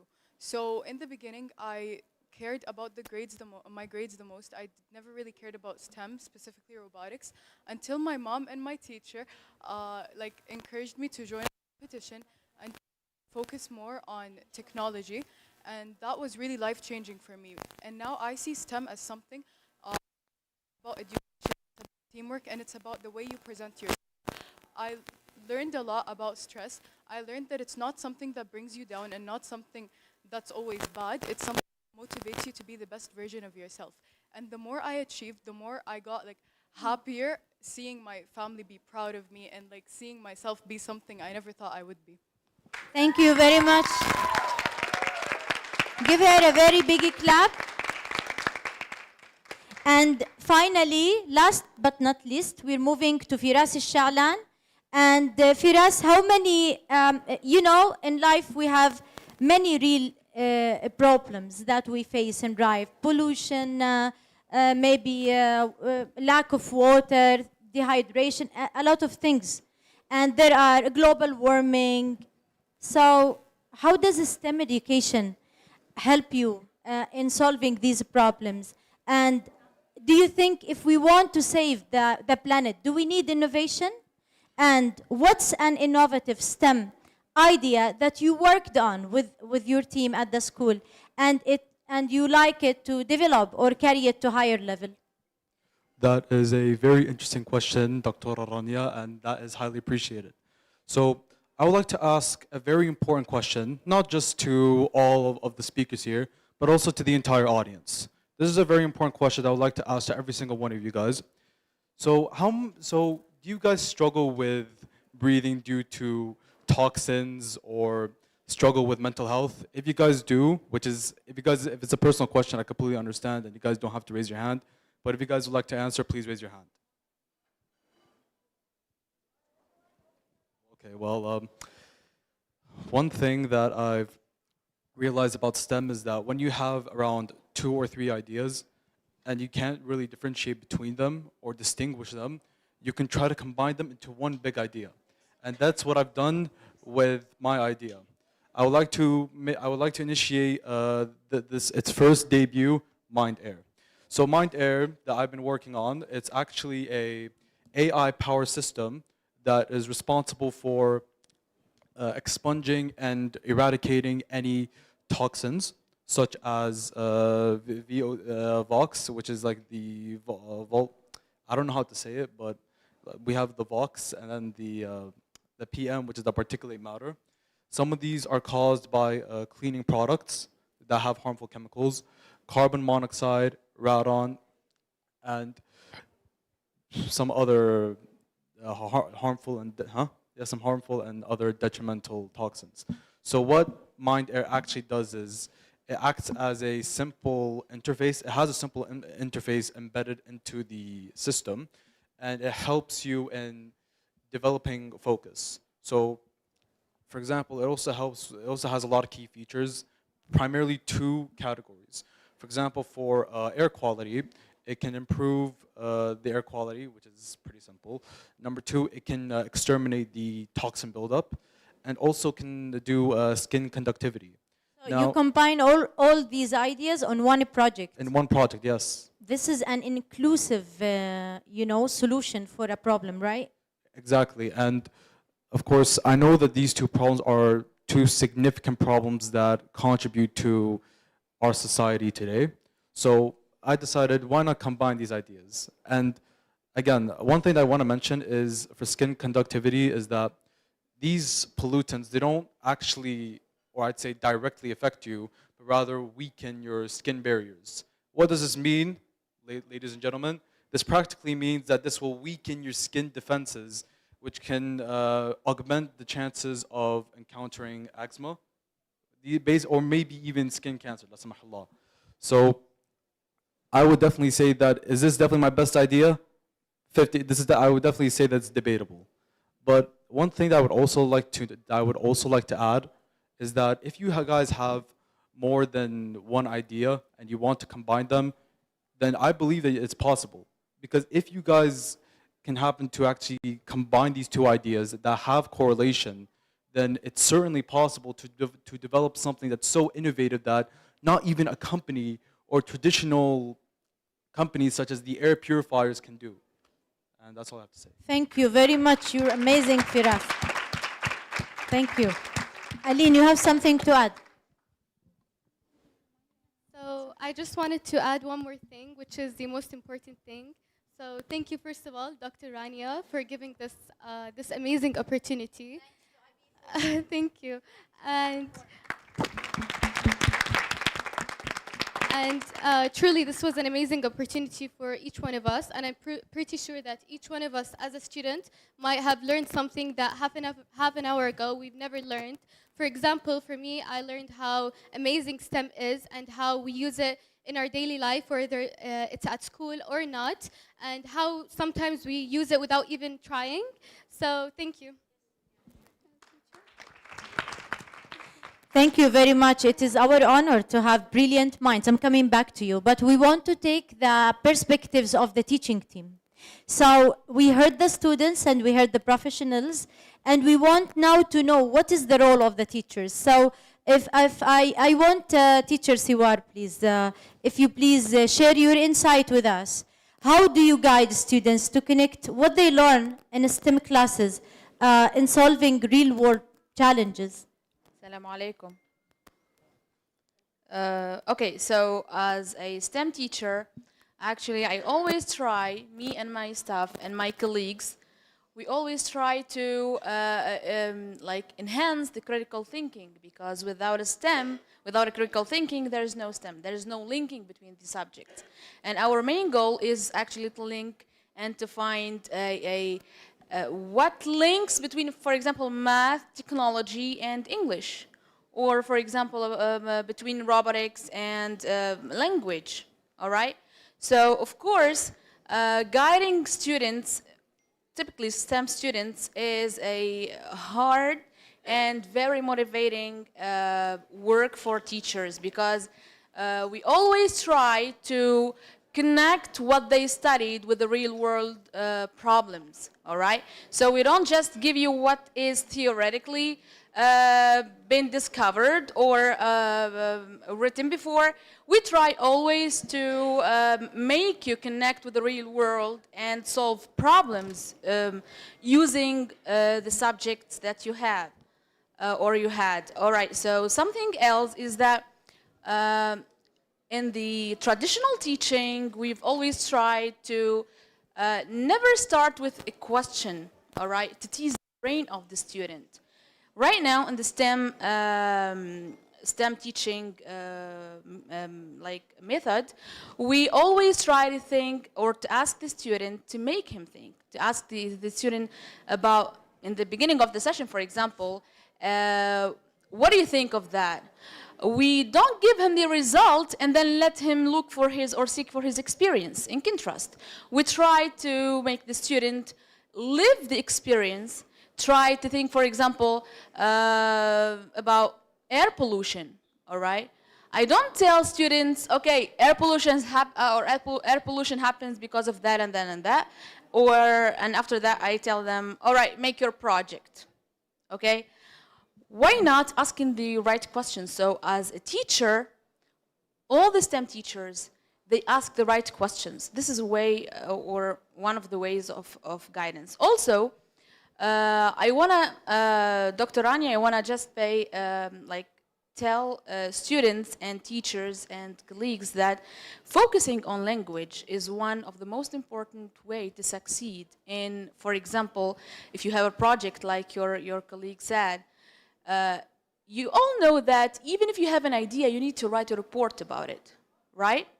So writing a report needs an excellent language. A language that doesn't have mistakes. Sometimes you'll need not to write it with English only, maybe with French, with Spanish, with Dutch. Well, it's not important, but the most important thing is that you have to focus also on the language as one of the skills, because attaching all what you have learned, technology and so on, is so important. And as teachers, we always try to guide you, and we will always continue guiding you through your way, inshallah. Thank you very much, Ms. Siwar. Thank you. And I'm moving to Ms. Rama. And can you share an example of strategies that you use to encourage creativity and innovation in STEM projects related to science, physics, biology, chemistry, and how do you integrate those subjects with technology? Assalamu alaikum wa rahmatullah. Good afternoon for all. First of all, I would like to say thank you for giving me this chance to share part of my experience here. I would like to share one of the innovative projects that have been done in the school. It was about biorecycling food waste into alternative sustainable products instead of using the plastic product. We started this project because of two problems. The first problem is we daily have a huge amount of food waste, and also we always have a high use of plastic products that can cause a long-term damage for soil, plant, animals, and eco-sequence for sure for human body that may cause dangerous diseases such as maybe cancer, PCOS, the polycystic ovary syndrome, maybe also it may cause a damage for the nervous and the immune system. So the benefit of this project is to produce bio products that can decrease the food waste and for sure enhance the quality of the soil. In this project, we mentioned and we applied the STEM concept. In science, for sure, we used chemical process to do this. And for technology, we used the robot, and AI, we used certain sensors to collect the food waste, then to sort this food waste into many types. Then we used also the robot to check the process, the synthesis process, and finally to check the quality of the products. Also, we mentioned the Islamic studies, and I want to mention part of Quran. أعوذ بالله من الشيطان الرجيم.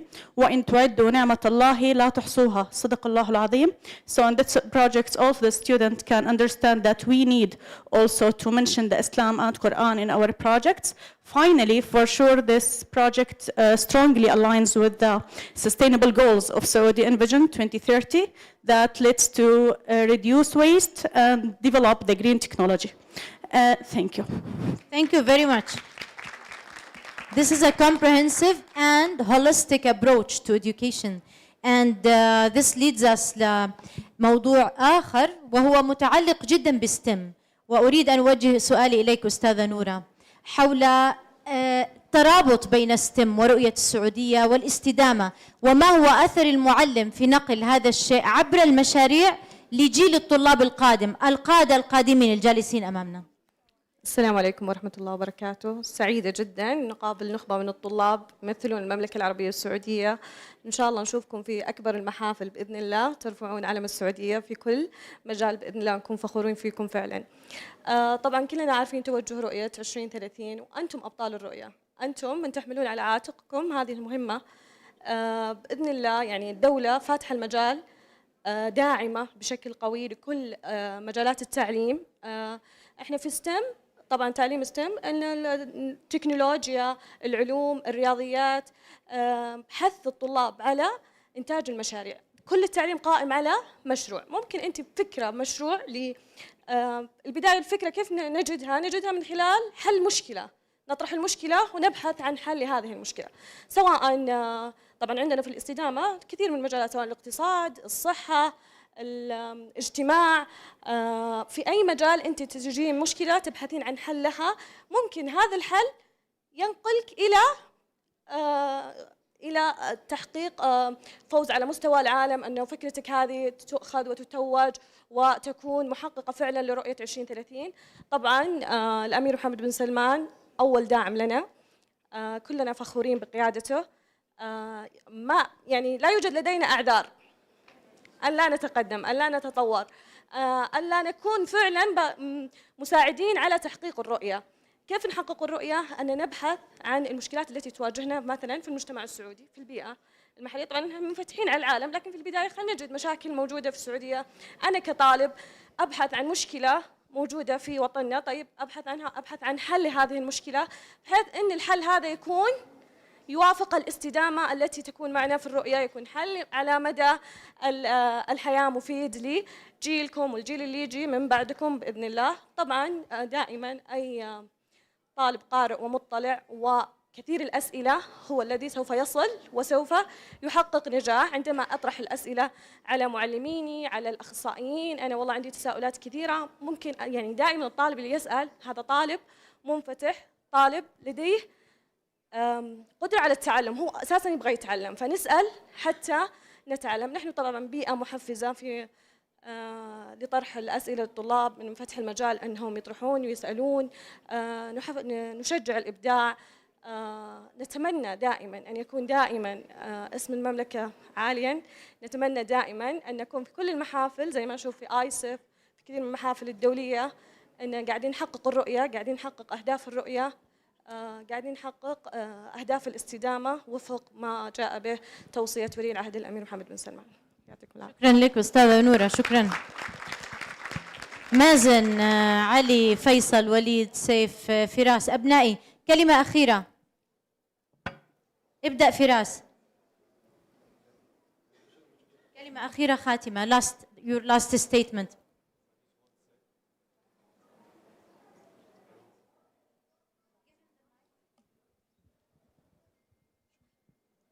So I just want to say to every single person in the audience, I just want to say it was such an honor in making each and every one of your acquaintances.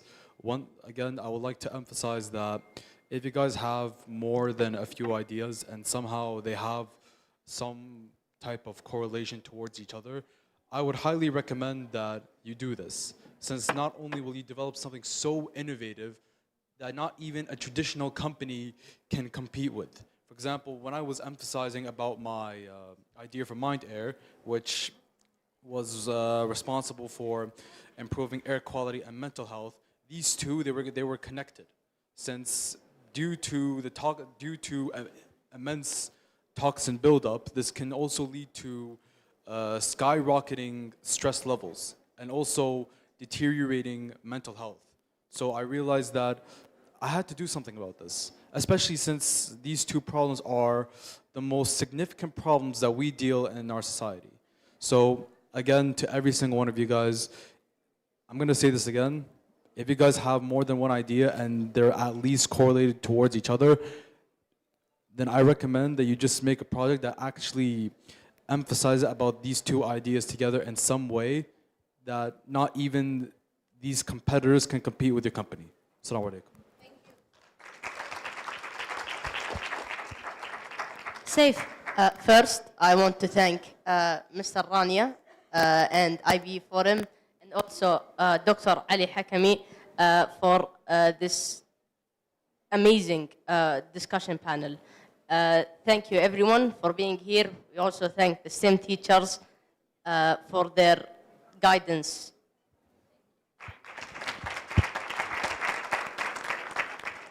I want to obviously thank Ms. Trania for this opportunity. I want to thank my teachers for the support and my parents. That's all. First of all, I want to thank everyone in this room for listening to us and giving us the chance to talk. And I also want to say a word to the students. Success is something inevitable. If you work hard, you will succeed, inshallah. I want to thank you, Dr. Rania, for having us today. And I want to wish the best luck for me and for my colleagues. We wish you the best luck, inshallah, all of you. First of all, I'd like to thank my parents for always supporting me. I'd also like to thank the IBE Forum for having us. It was a great opportunity. Thank you so much to everyone at Think Faisal Schools for supporting me and choosing me to be here. Said Abdullah, Said Muhammad, my STEM teacher. Thank you all so much. And thank you to the audience, and have a great day. Thank you, Mazen. Can you pass, please, the mic? And we go to the ladies' sides. We start with Farah. Okay, so first of all, I want to thank you all for listening, and I want to thank my family for supporting me and friends. And I want to thank my teachers, specifically Ms. Fainania, Ms. Abir, and Ms. Soha. And I want to thank my school for giving me this opportunity. First of all, I want to thank my beautiful family for supporting me, for loving me. And please give me a big and warm clap for my beautiful teacher, Dr. Abdul Minam. And also I want to thank you, Dr. Rania, for inviting us here, and also thank my teammate Saif for supporting me also and helped me. And yeah, that's all. Thank you. I'd just like to thank my school for bringing me here and giving me this opportunity to talk. Thank you. And thanking you and IB Forum for this, and my beautiful mother for supporting me. I'd just like to thank everybody who gave me this amazing opportunity, from Dr. Rania to this amazing organization to my amazing school. And I want to tell every student here who has a very small idea, 1%, to take the risk, because we all took the risk and here we are. So thank you. I would thank Ms. Rania for this amazing discussion. And I would thank my STEM teachers and my parents. And yes, thank you. First and foremost, I'd like to thank Learning Oasis School, and I'd like to thank my beautiful mother and my teachers, Ms. Noor, Ms. Ra'a, Ms. Samar, Ms. Dana. Thank you all for listening, and I hope you have the best afternoon. And thank you, Dr. Rania, for having me here. Thank you, students, for being with us, cutting your day, coming to us, sharing your ideas, inspiring us. And thank you to IBE Forum. And a big clap for Dr. Ali, the sponsor and the Dean of Education in this room. Thank you very much. And I would like to invite you to honor the students. Mr. Arif,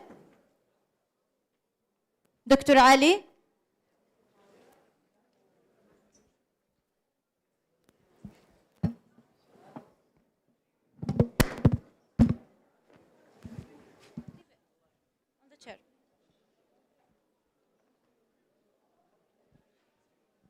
You can stand in the middle, Dr. Ali.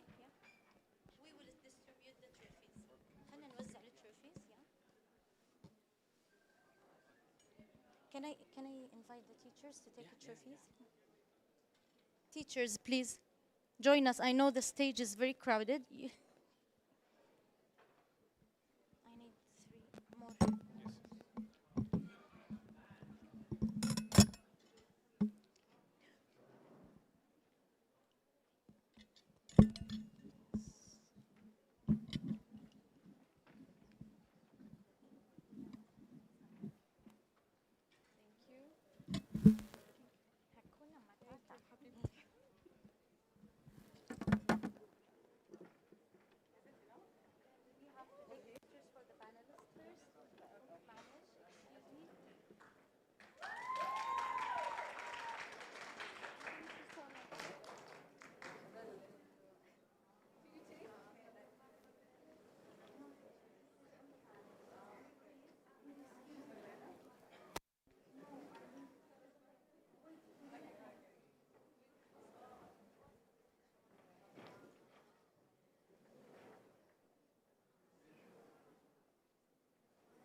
A very big clap for the students.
Excuse me, if I may have your attention for a moment. I just want to say a special thanks to my sister all the way at the back.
ماما ماما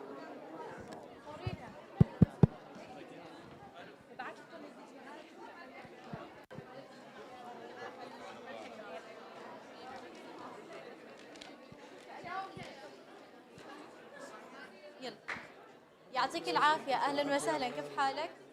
الله يعطيك العافية. You were looking for speakers from the engineering.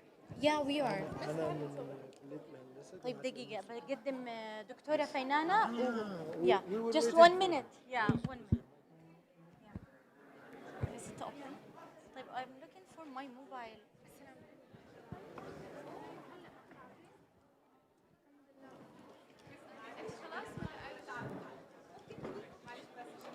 Yeah, we will give you 5 minutes to settle down, take some pictures, then we start our last session for day 2.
I think راح يحطوا الستاند فوق صح؟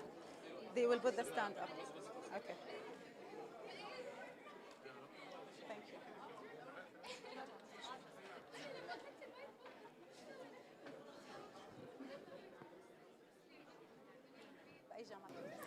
Okay. Can we please be seated and get ready for the next session?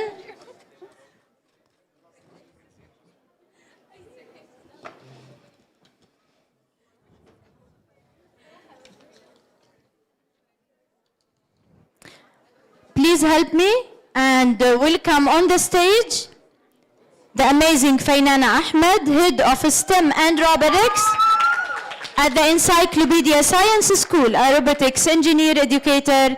She empowers students to transform idea into impact through innovation and competition. Give her a very big applause, please.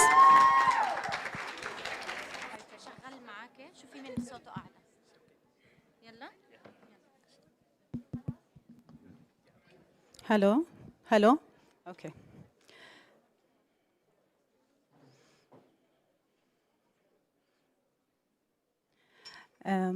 Good afternoon, everyone.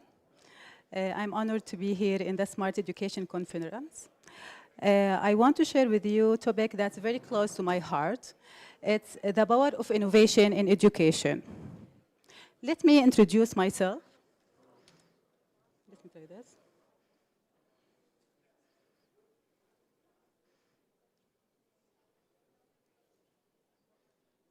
Okay, let me introduce myself. My name is Fainana Ahmed. I am a head of STEM and Robotics Department in Encyclopedia of Science School. And I serve as a judge in many competitions that are organized by ministry. I will talk first about my journey. My journey is important in this topic. I didn't start in education. I was an electrical communication engineer. And when I get married, I moved to Saudi Arabia. And the teaching, it was the only choice for me. I didn't feel happy in the beginning. Even I felt a little bit disappointed. After that, I see engineering in all the subjects. I saw engineering in science, math, all subjects. Deep inside, I wish like I can take my student to the lab, give them tools, solving problems using hands-on activity instead of using numbers.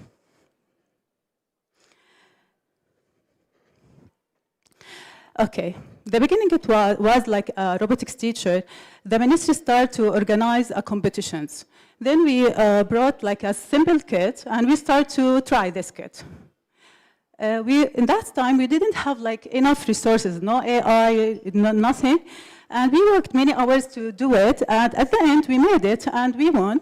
And then I realized something important. Engineering is a logic, and that's what we need to deliver it to our students. It's a logic, not knowledge. Knowledge, you can find it everywhere. You can find it in online, AI, you can find it everywhere.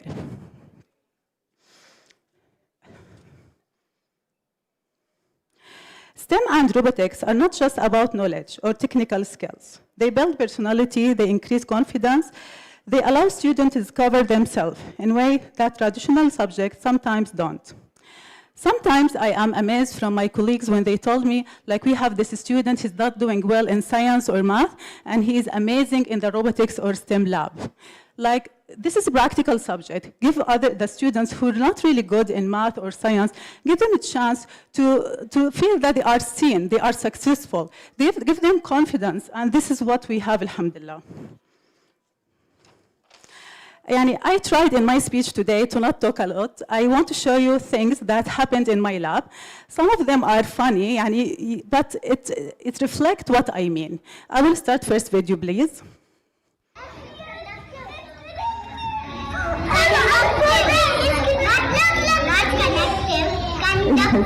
Okay, what's this? This is very simple circuit. I think my colleagues, they know it.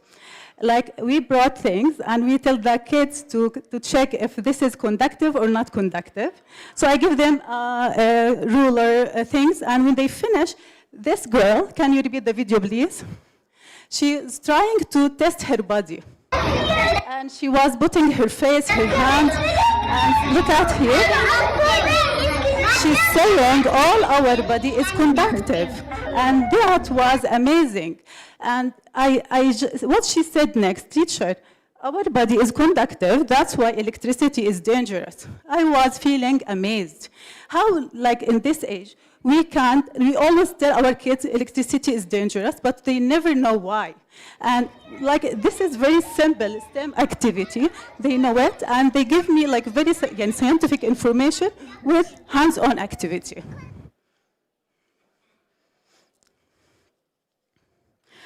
Okay. When we start first year in Encyclopedia of Science School teaching the kids robotics, I realized, and I noticed something interesting. For early age, students getting involved was natural.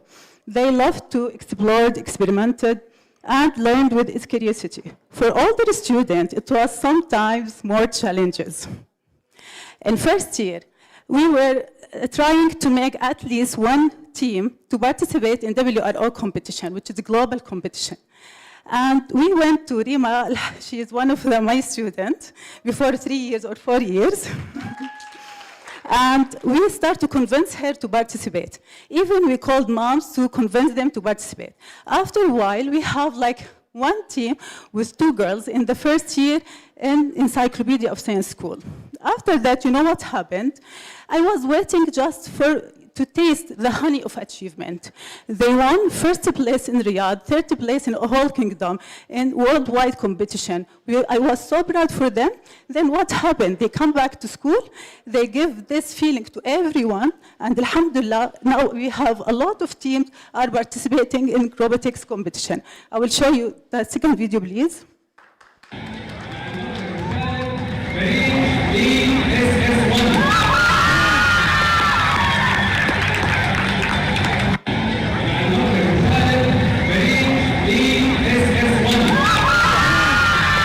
Okay, this moment changed everything for the students.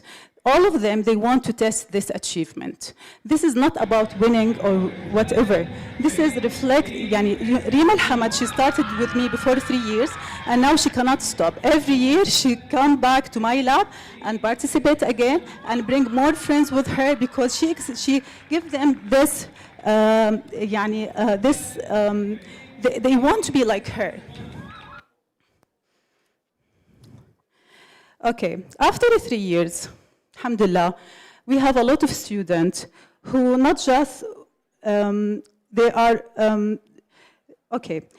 That moment changed everything for my students, not just those who participated. Their excitement and confidence grew. And they shared this feeling with others, inspiring everyone around them. Okay, in the beginning of every year, I show my students what we achieved. Why? Because I want them to taste this, the honey of achievement, and to increase the number, the people who want to involve in STEM and robotics. I will show this video, and I want to see what do you feel after this video.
Yes, this is what my students feel when they see this video.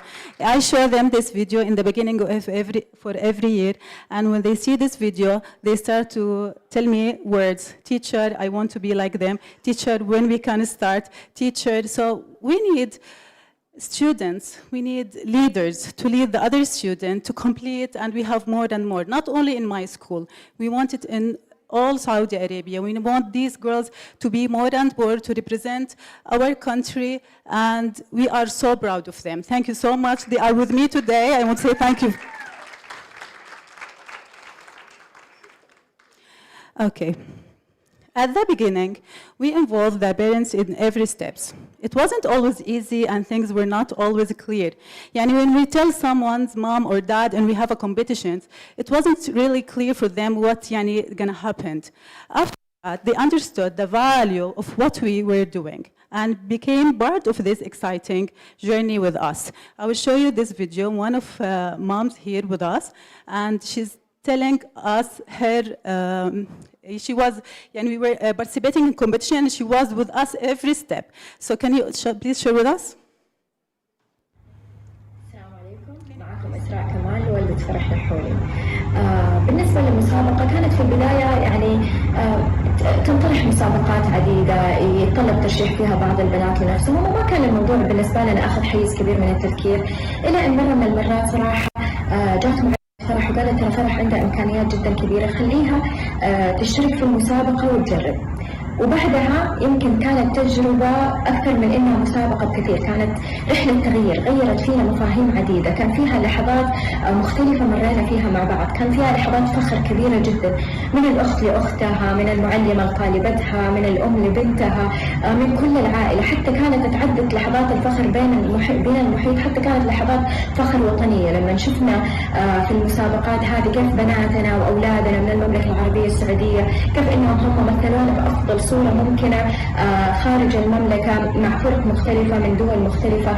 فهذا الشيء أعطانا صراحة ثقة كبيرة وقوة عندي الإيمان إنه فعلا إحنا يجب إنه إحنا نستثمر في أبنائنا وفي بناتنا وإنه إحنا نصقل مهاراتهم. طبعا من هنا يمكن أنا أكبر شكر أقدمه للمعلمات في المدرسة لمس فينانا إنها شجعت في البنات وآمنت بقدراتهم. أشكر بشكل كبير مدارس موسوعة العلوم لأني أنا شخصيا من الأشخاص يمكن أقول شهادتي فيهم مجروحة، لكن سنة عن سنة ترم عن ترم شهر عن شهر ألاحظ فيه فروقات كبيرة جدا، وهم من الأشخاص صراحة قيادة ومعلمات وإدارة يعني حريصين جدا على أنهم دائما يوفروا كل الممكنات عشان تسقل مهارات الطالبات، عشان يقووا شخصياتهم وعشان يستثمروا فيهم أحسن استثمار. فصراحة بالنسبة لي يعني كانت تجارب رائعة جدا، وأكيد إني أنا أشجع أي أم وأي أهل وأي مدرسة وأي معلمة في إنهم يستثمروا في بناتهم الاستثمار الصح، والعائد حيكون كبير علينا شخصيا وعلى عائلاتنا ومجتمعنا وعلى الوطن بشكل عام. وشكرا لكم. Thank you, Farah's mom. Thank you so much. And all the mothers who always supporting their kids and their daughters. It's really important. We need support from moms and dad. We need that. Yani that help a lot. Like when they need to be with us step by step so they can achieve what we really want. Now, let me now go to next. What was truly impressive last year was that experience of competing on a global stage. My students were amazed by all the incredible ideas and innovation from other countries. Of course, we want to win, but when we went to Qatar for the competition, something even bigger happened. We realized that just by representing Saudi Arabia, we were already winners, holding our country's flag, sharing our ideas, and standing proudly among teams from around the world. That feeling pride and achievement was unforgettable. Through this experience, we discovered that we are on the same level as other countries. My students understood that Saudi Arabia can compete globally, and that their hard work and creativity can stand proudly on the world stage. This video, I'm going to show you the video, my students made it. They were in Qatar and they met people from all other countries. And see.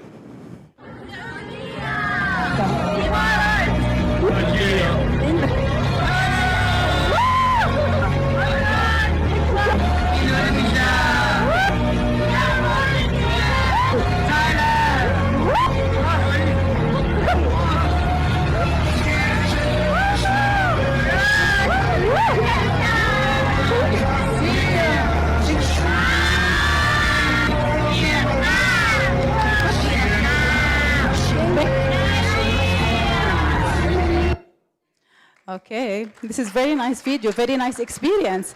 Yeah, and I keep seeing them go around the other cultures, asking them many questions, and it wasn't about the knowledge and what we made and what we present only. They went to Qatar and come back with a huge experience, with a very nice experience. It helped them not only for education. My title of speech, it was Empower of Innovation in Education. It's not about knowledge at all. I'm talking about the personalities. Now looking at my students, when they have this experience, when they are present themselves, which is the most important thing in STEM, working in a group and present yourself. When they do this, they will be a different one. Yani. After they have this experience, I see my students like they are more responsibilities, they feel confidence, and that's what we want to have it in our students. Okay. The last story for today is about when one of my, we had a competition, and Miss Habir, she was with me, and خلاص we're done, and we are خلاص get ready to present this project. Before days, mom of one of the students called us and she said her daughter, she has psychology problem, like she fears when she contact or be around people. And we shocked, but immediately we put our student first place. We contacted her doctor to make sure and she will be safe if she went to the competition. And he said it's okay, if she did that, she will get better. You know what happened? She not only participated, she won first place in Riyadh. And every day when I look at her in school, I feel so proud. And I say, Alhamdulillah, we did the right decision about her. Alhamdulillah.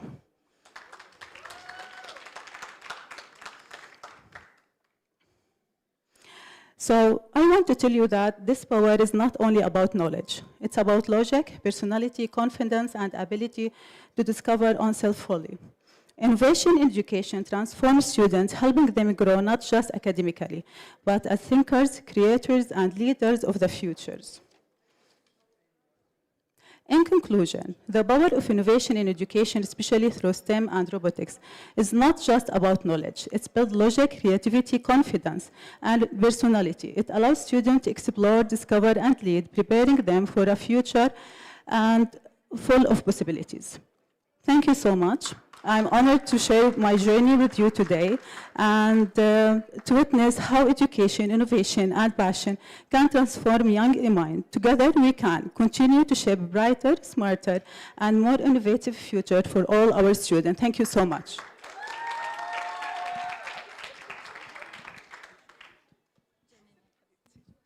Thank you so much. Did you take my papers?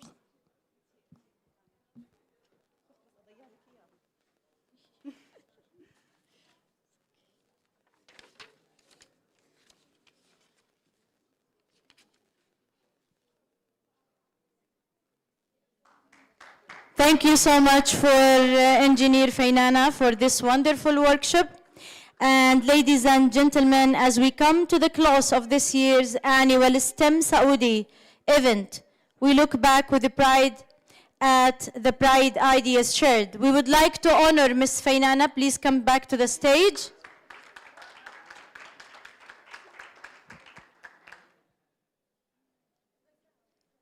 أعطوها يعني تشجيع.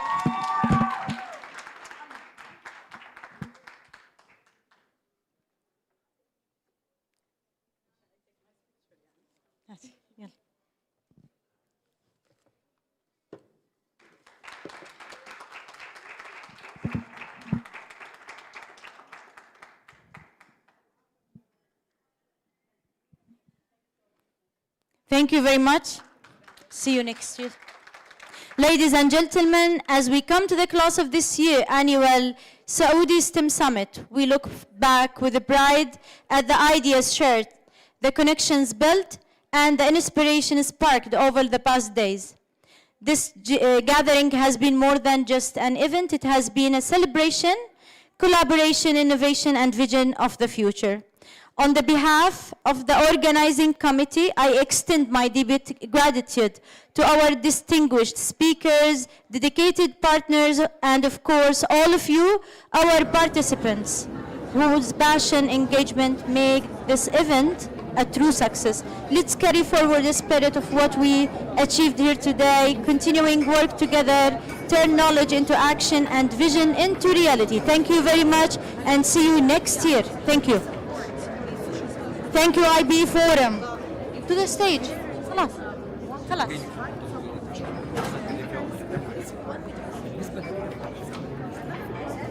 Mr. Fayrouz al-Sheikh, Mr. Muzammil al-Sheikh, Mr. Imraz al-Sheikh, our boss, Dr. Arif Alola. Yes. Atish, Ajish.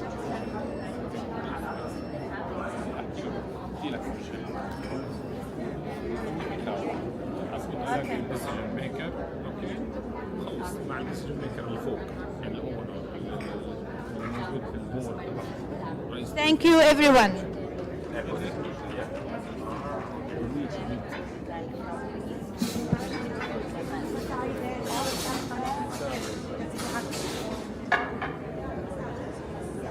Very situation because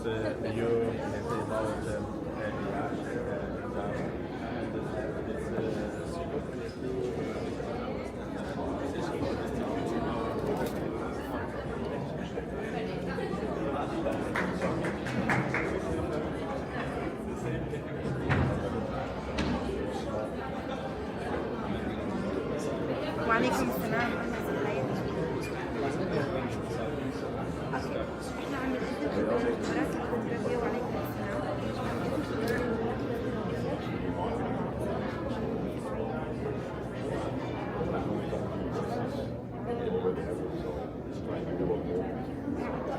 But the next one we're going is in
نعمل تريننج للأساتذة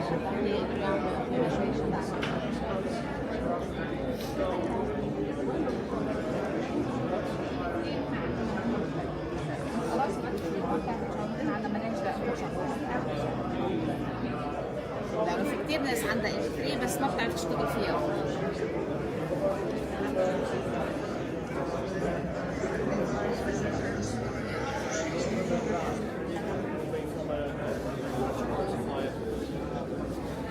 By all means, if you want to send an inquiry or...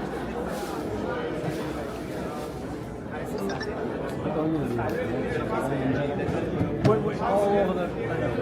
Yeah, yeah. Not just all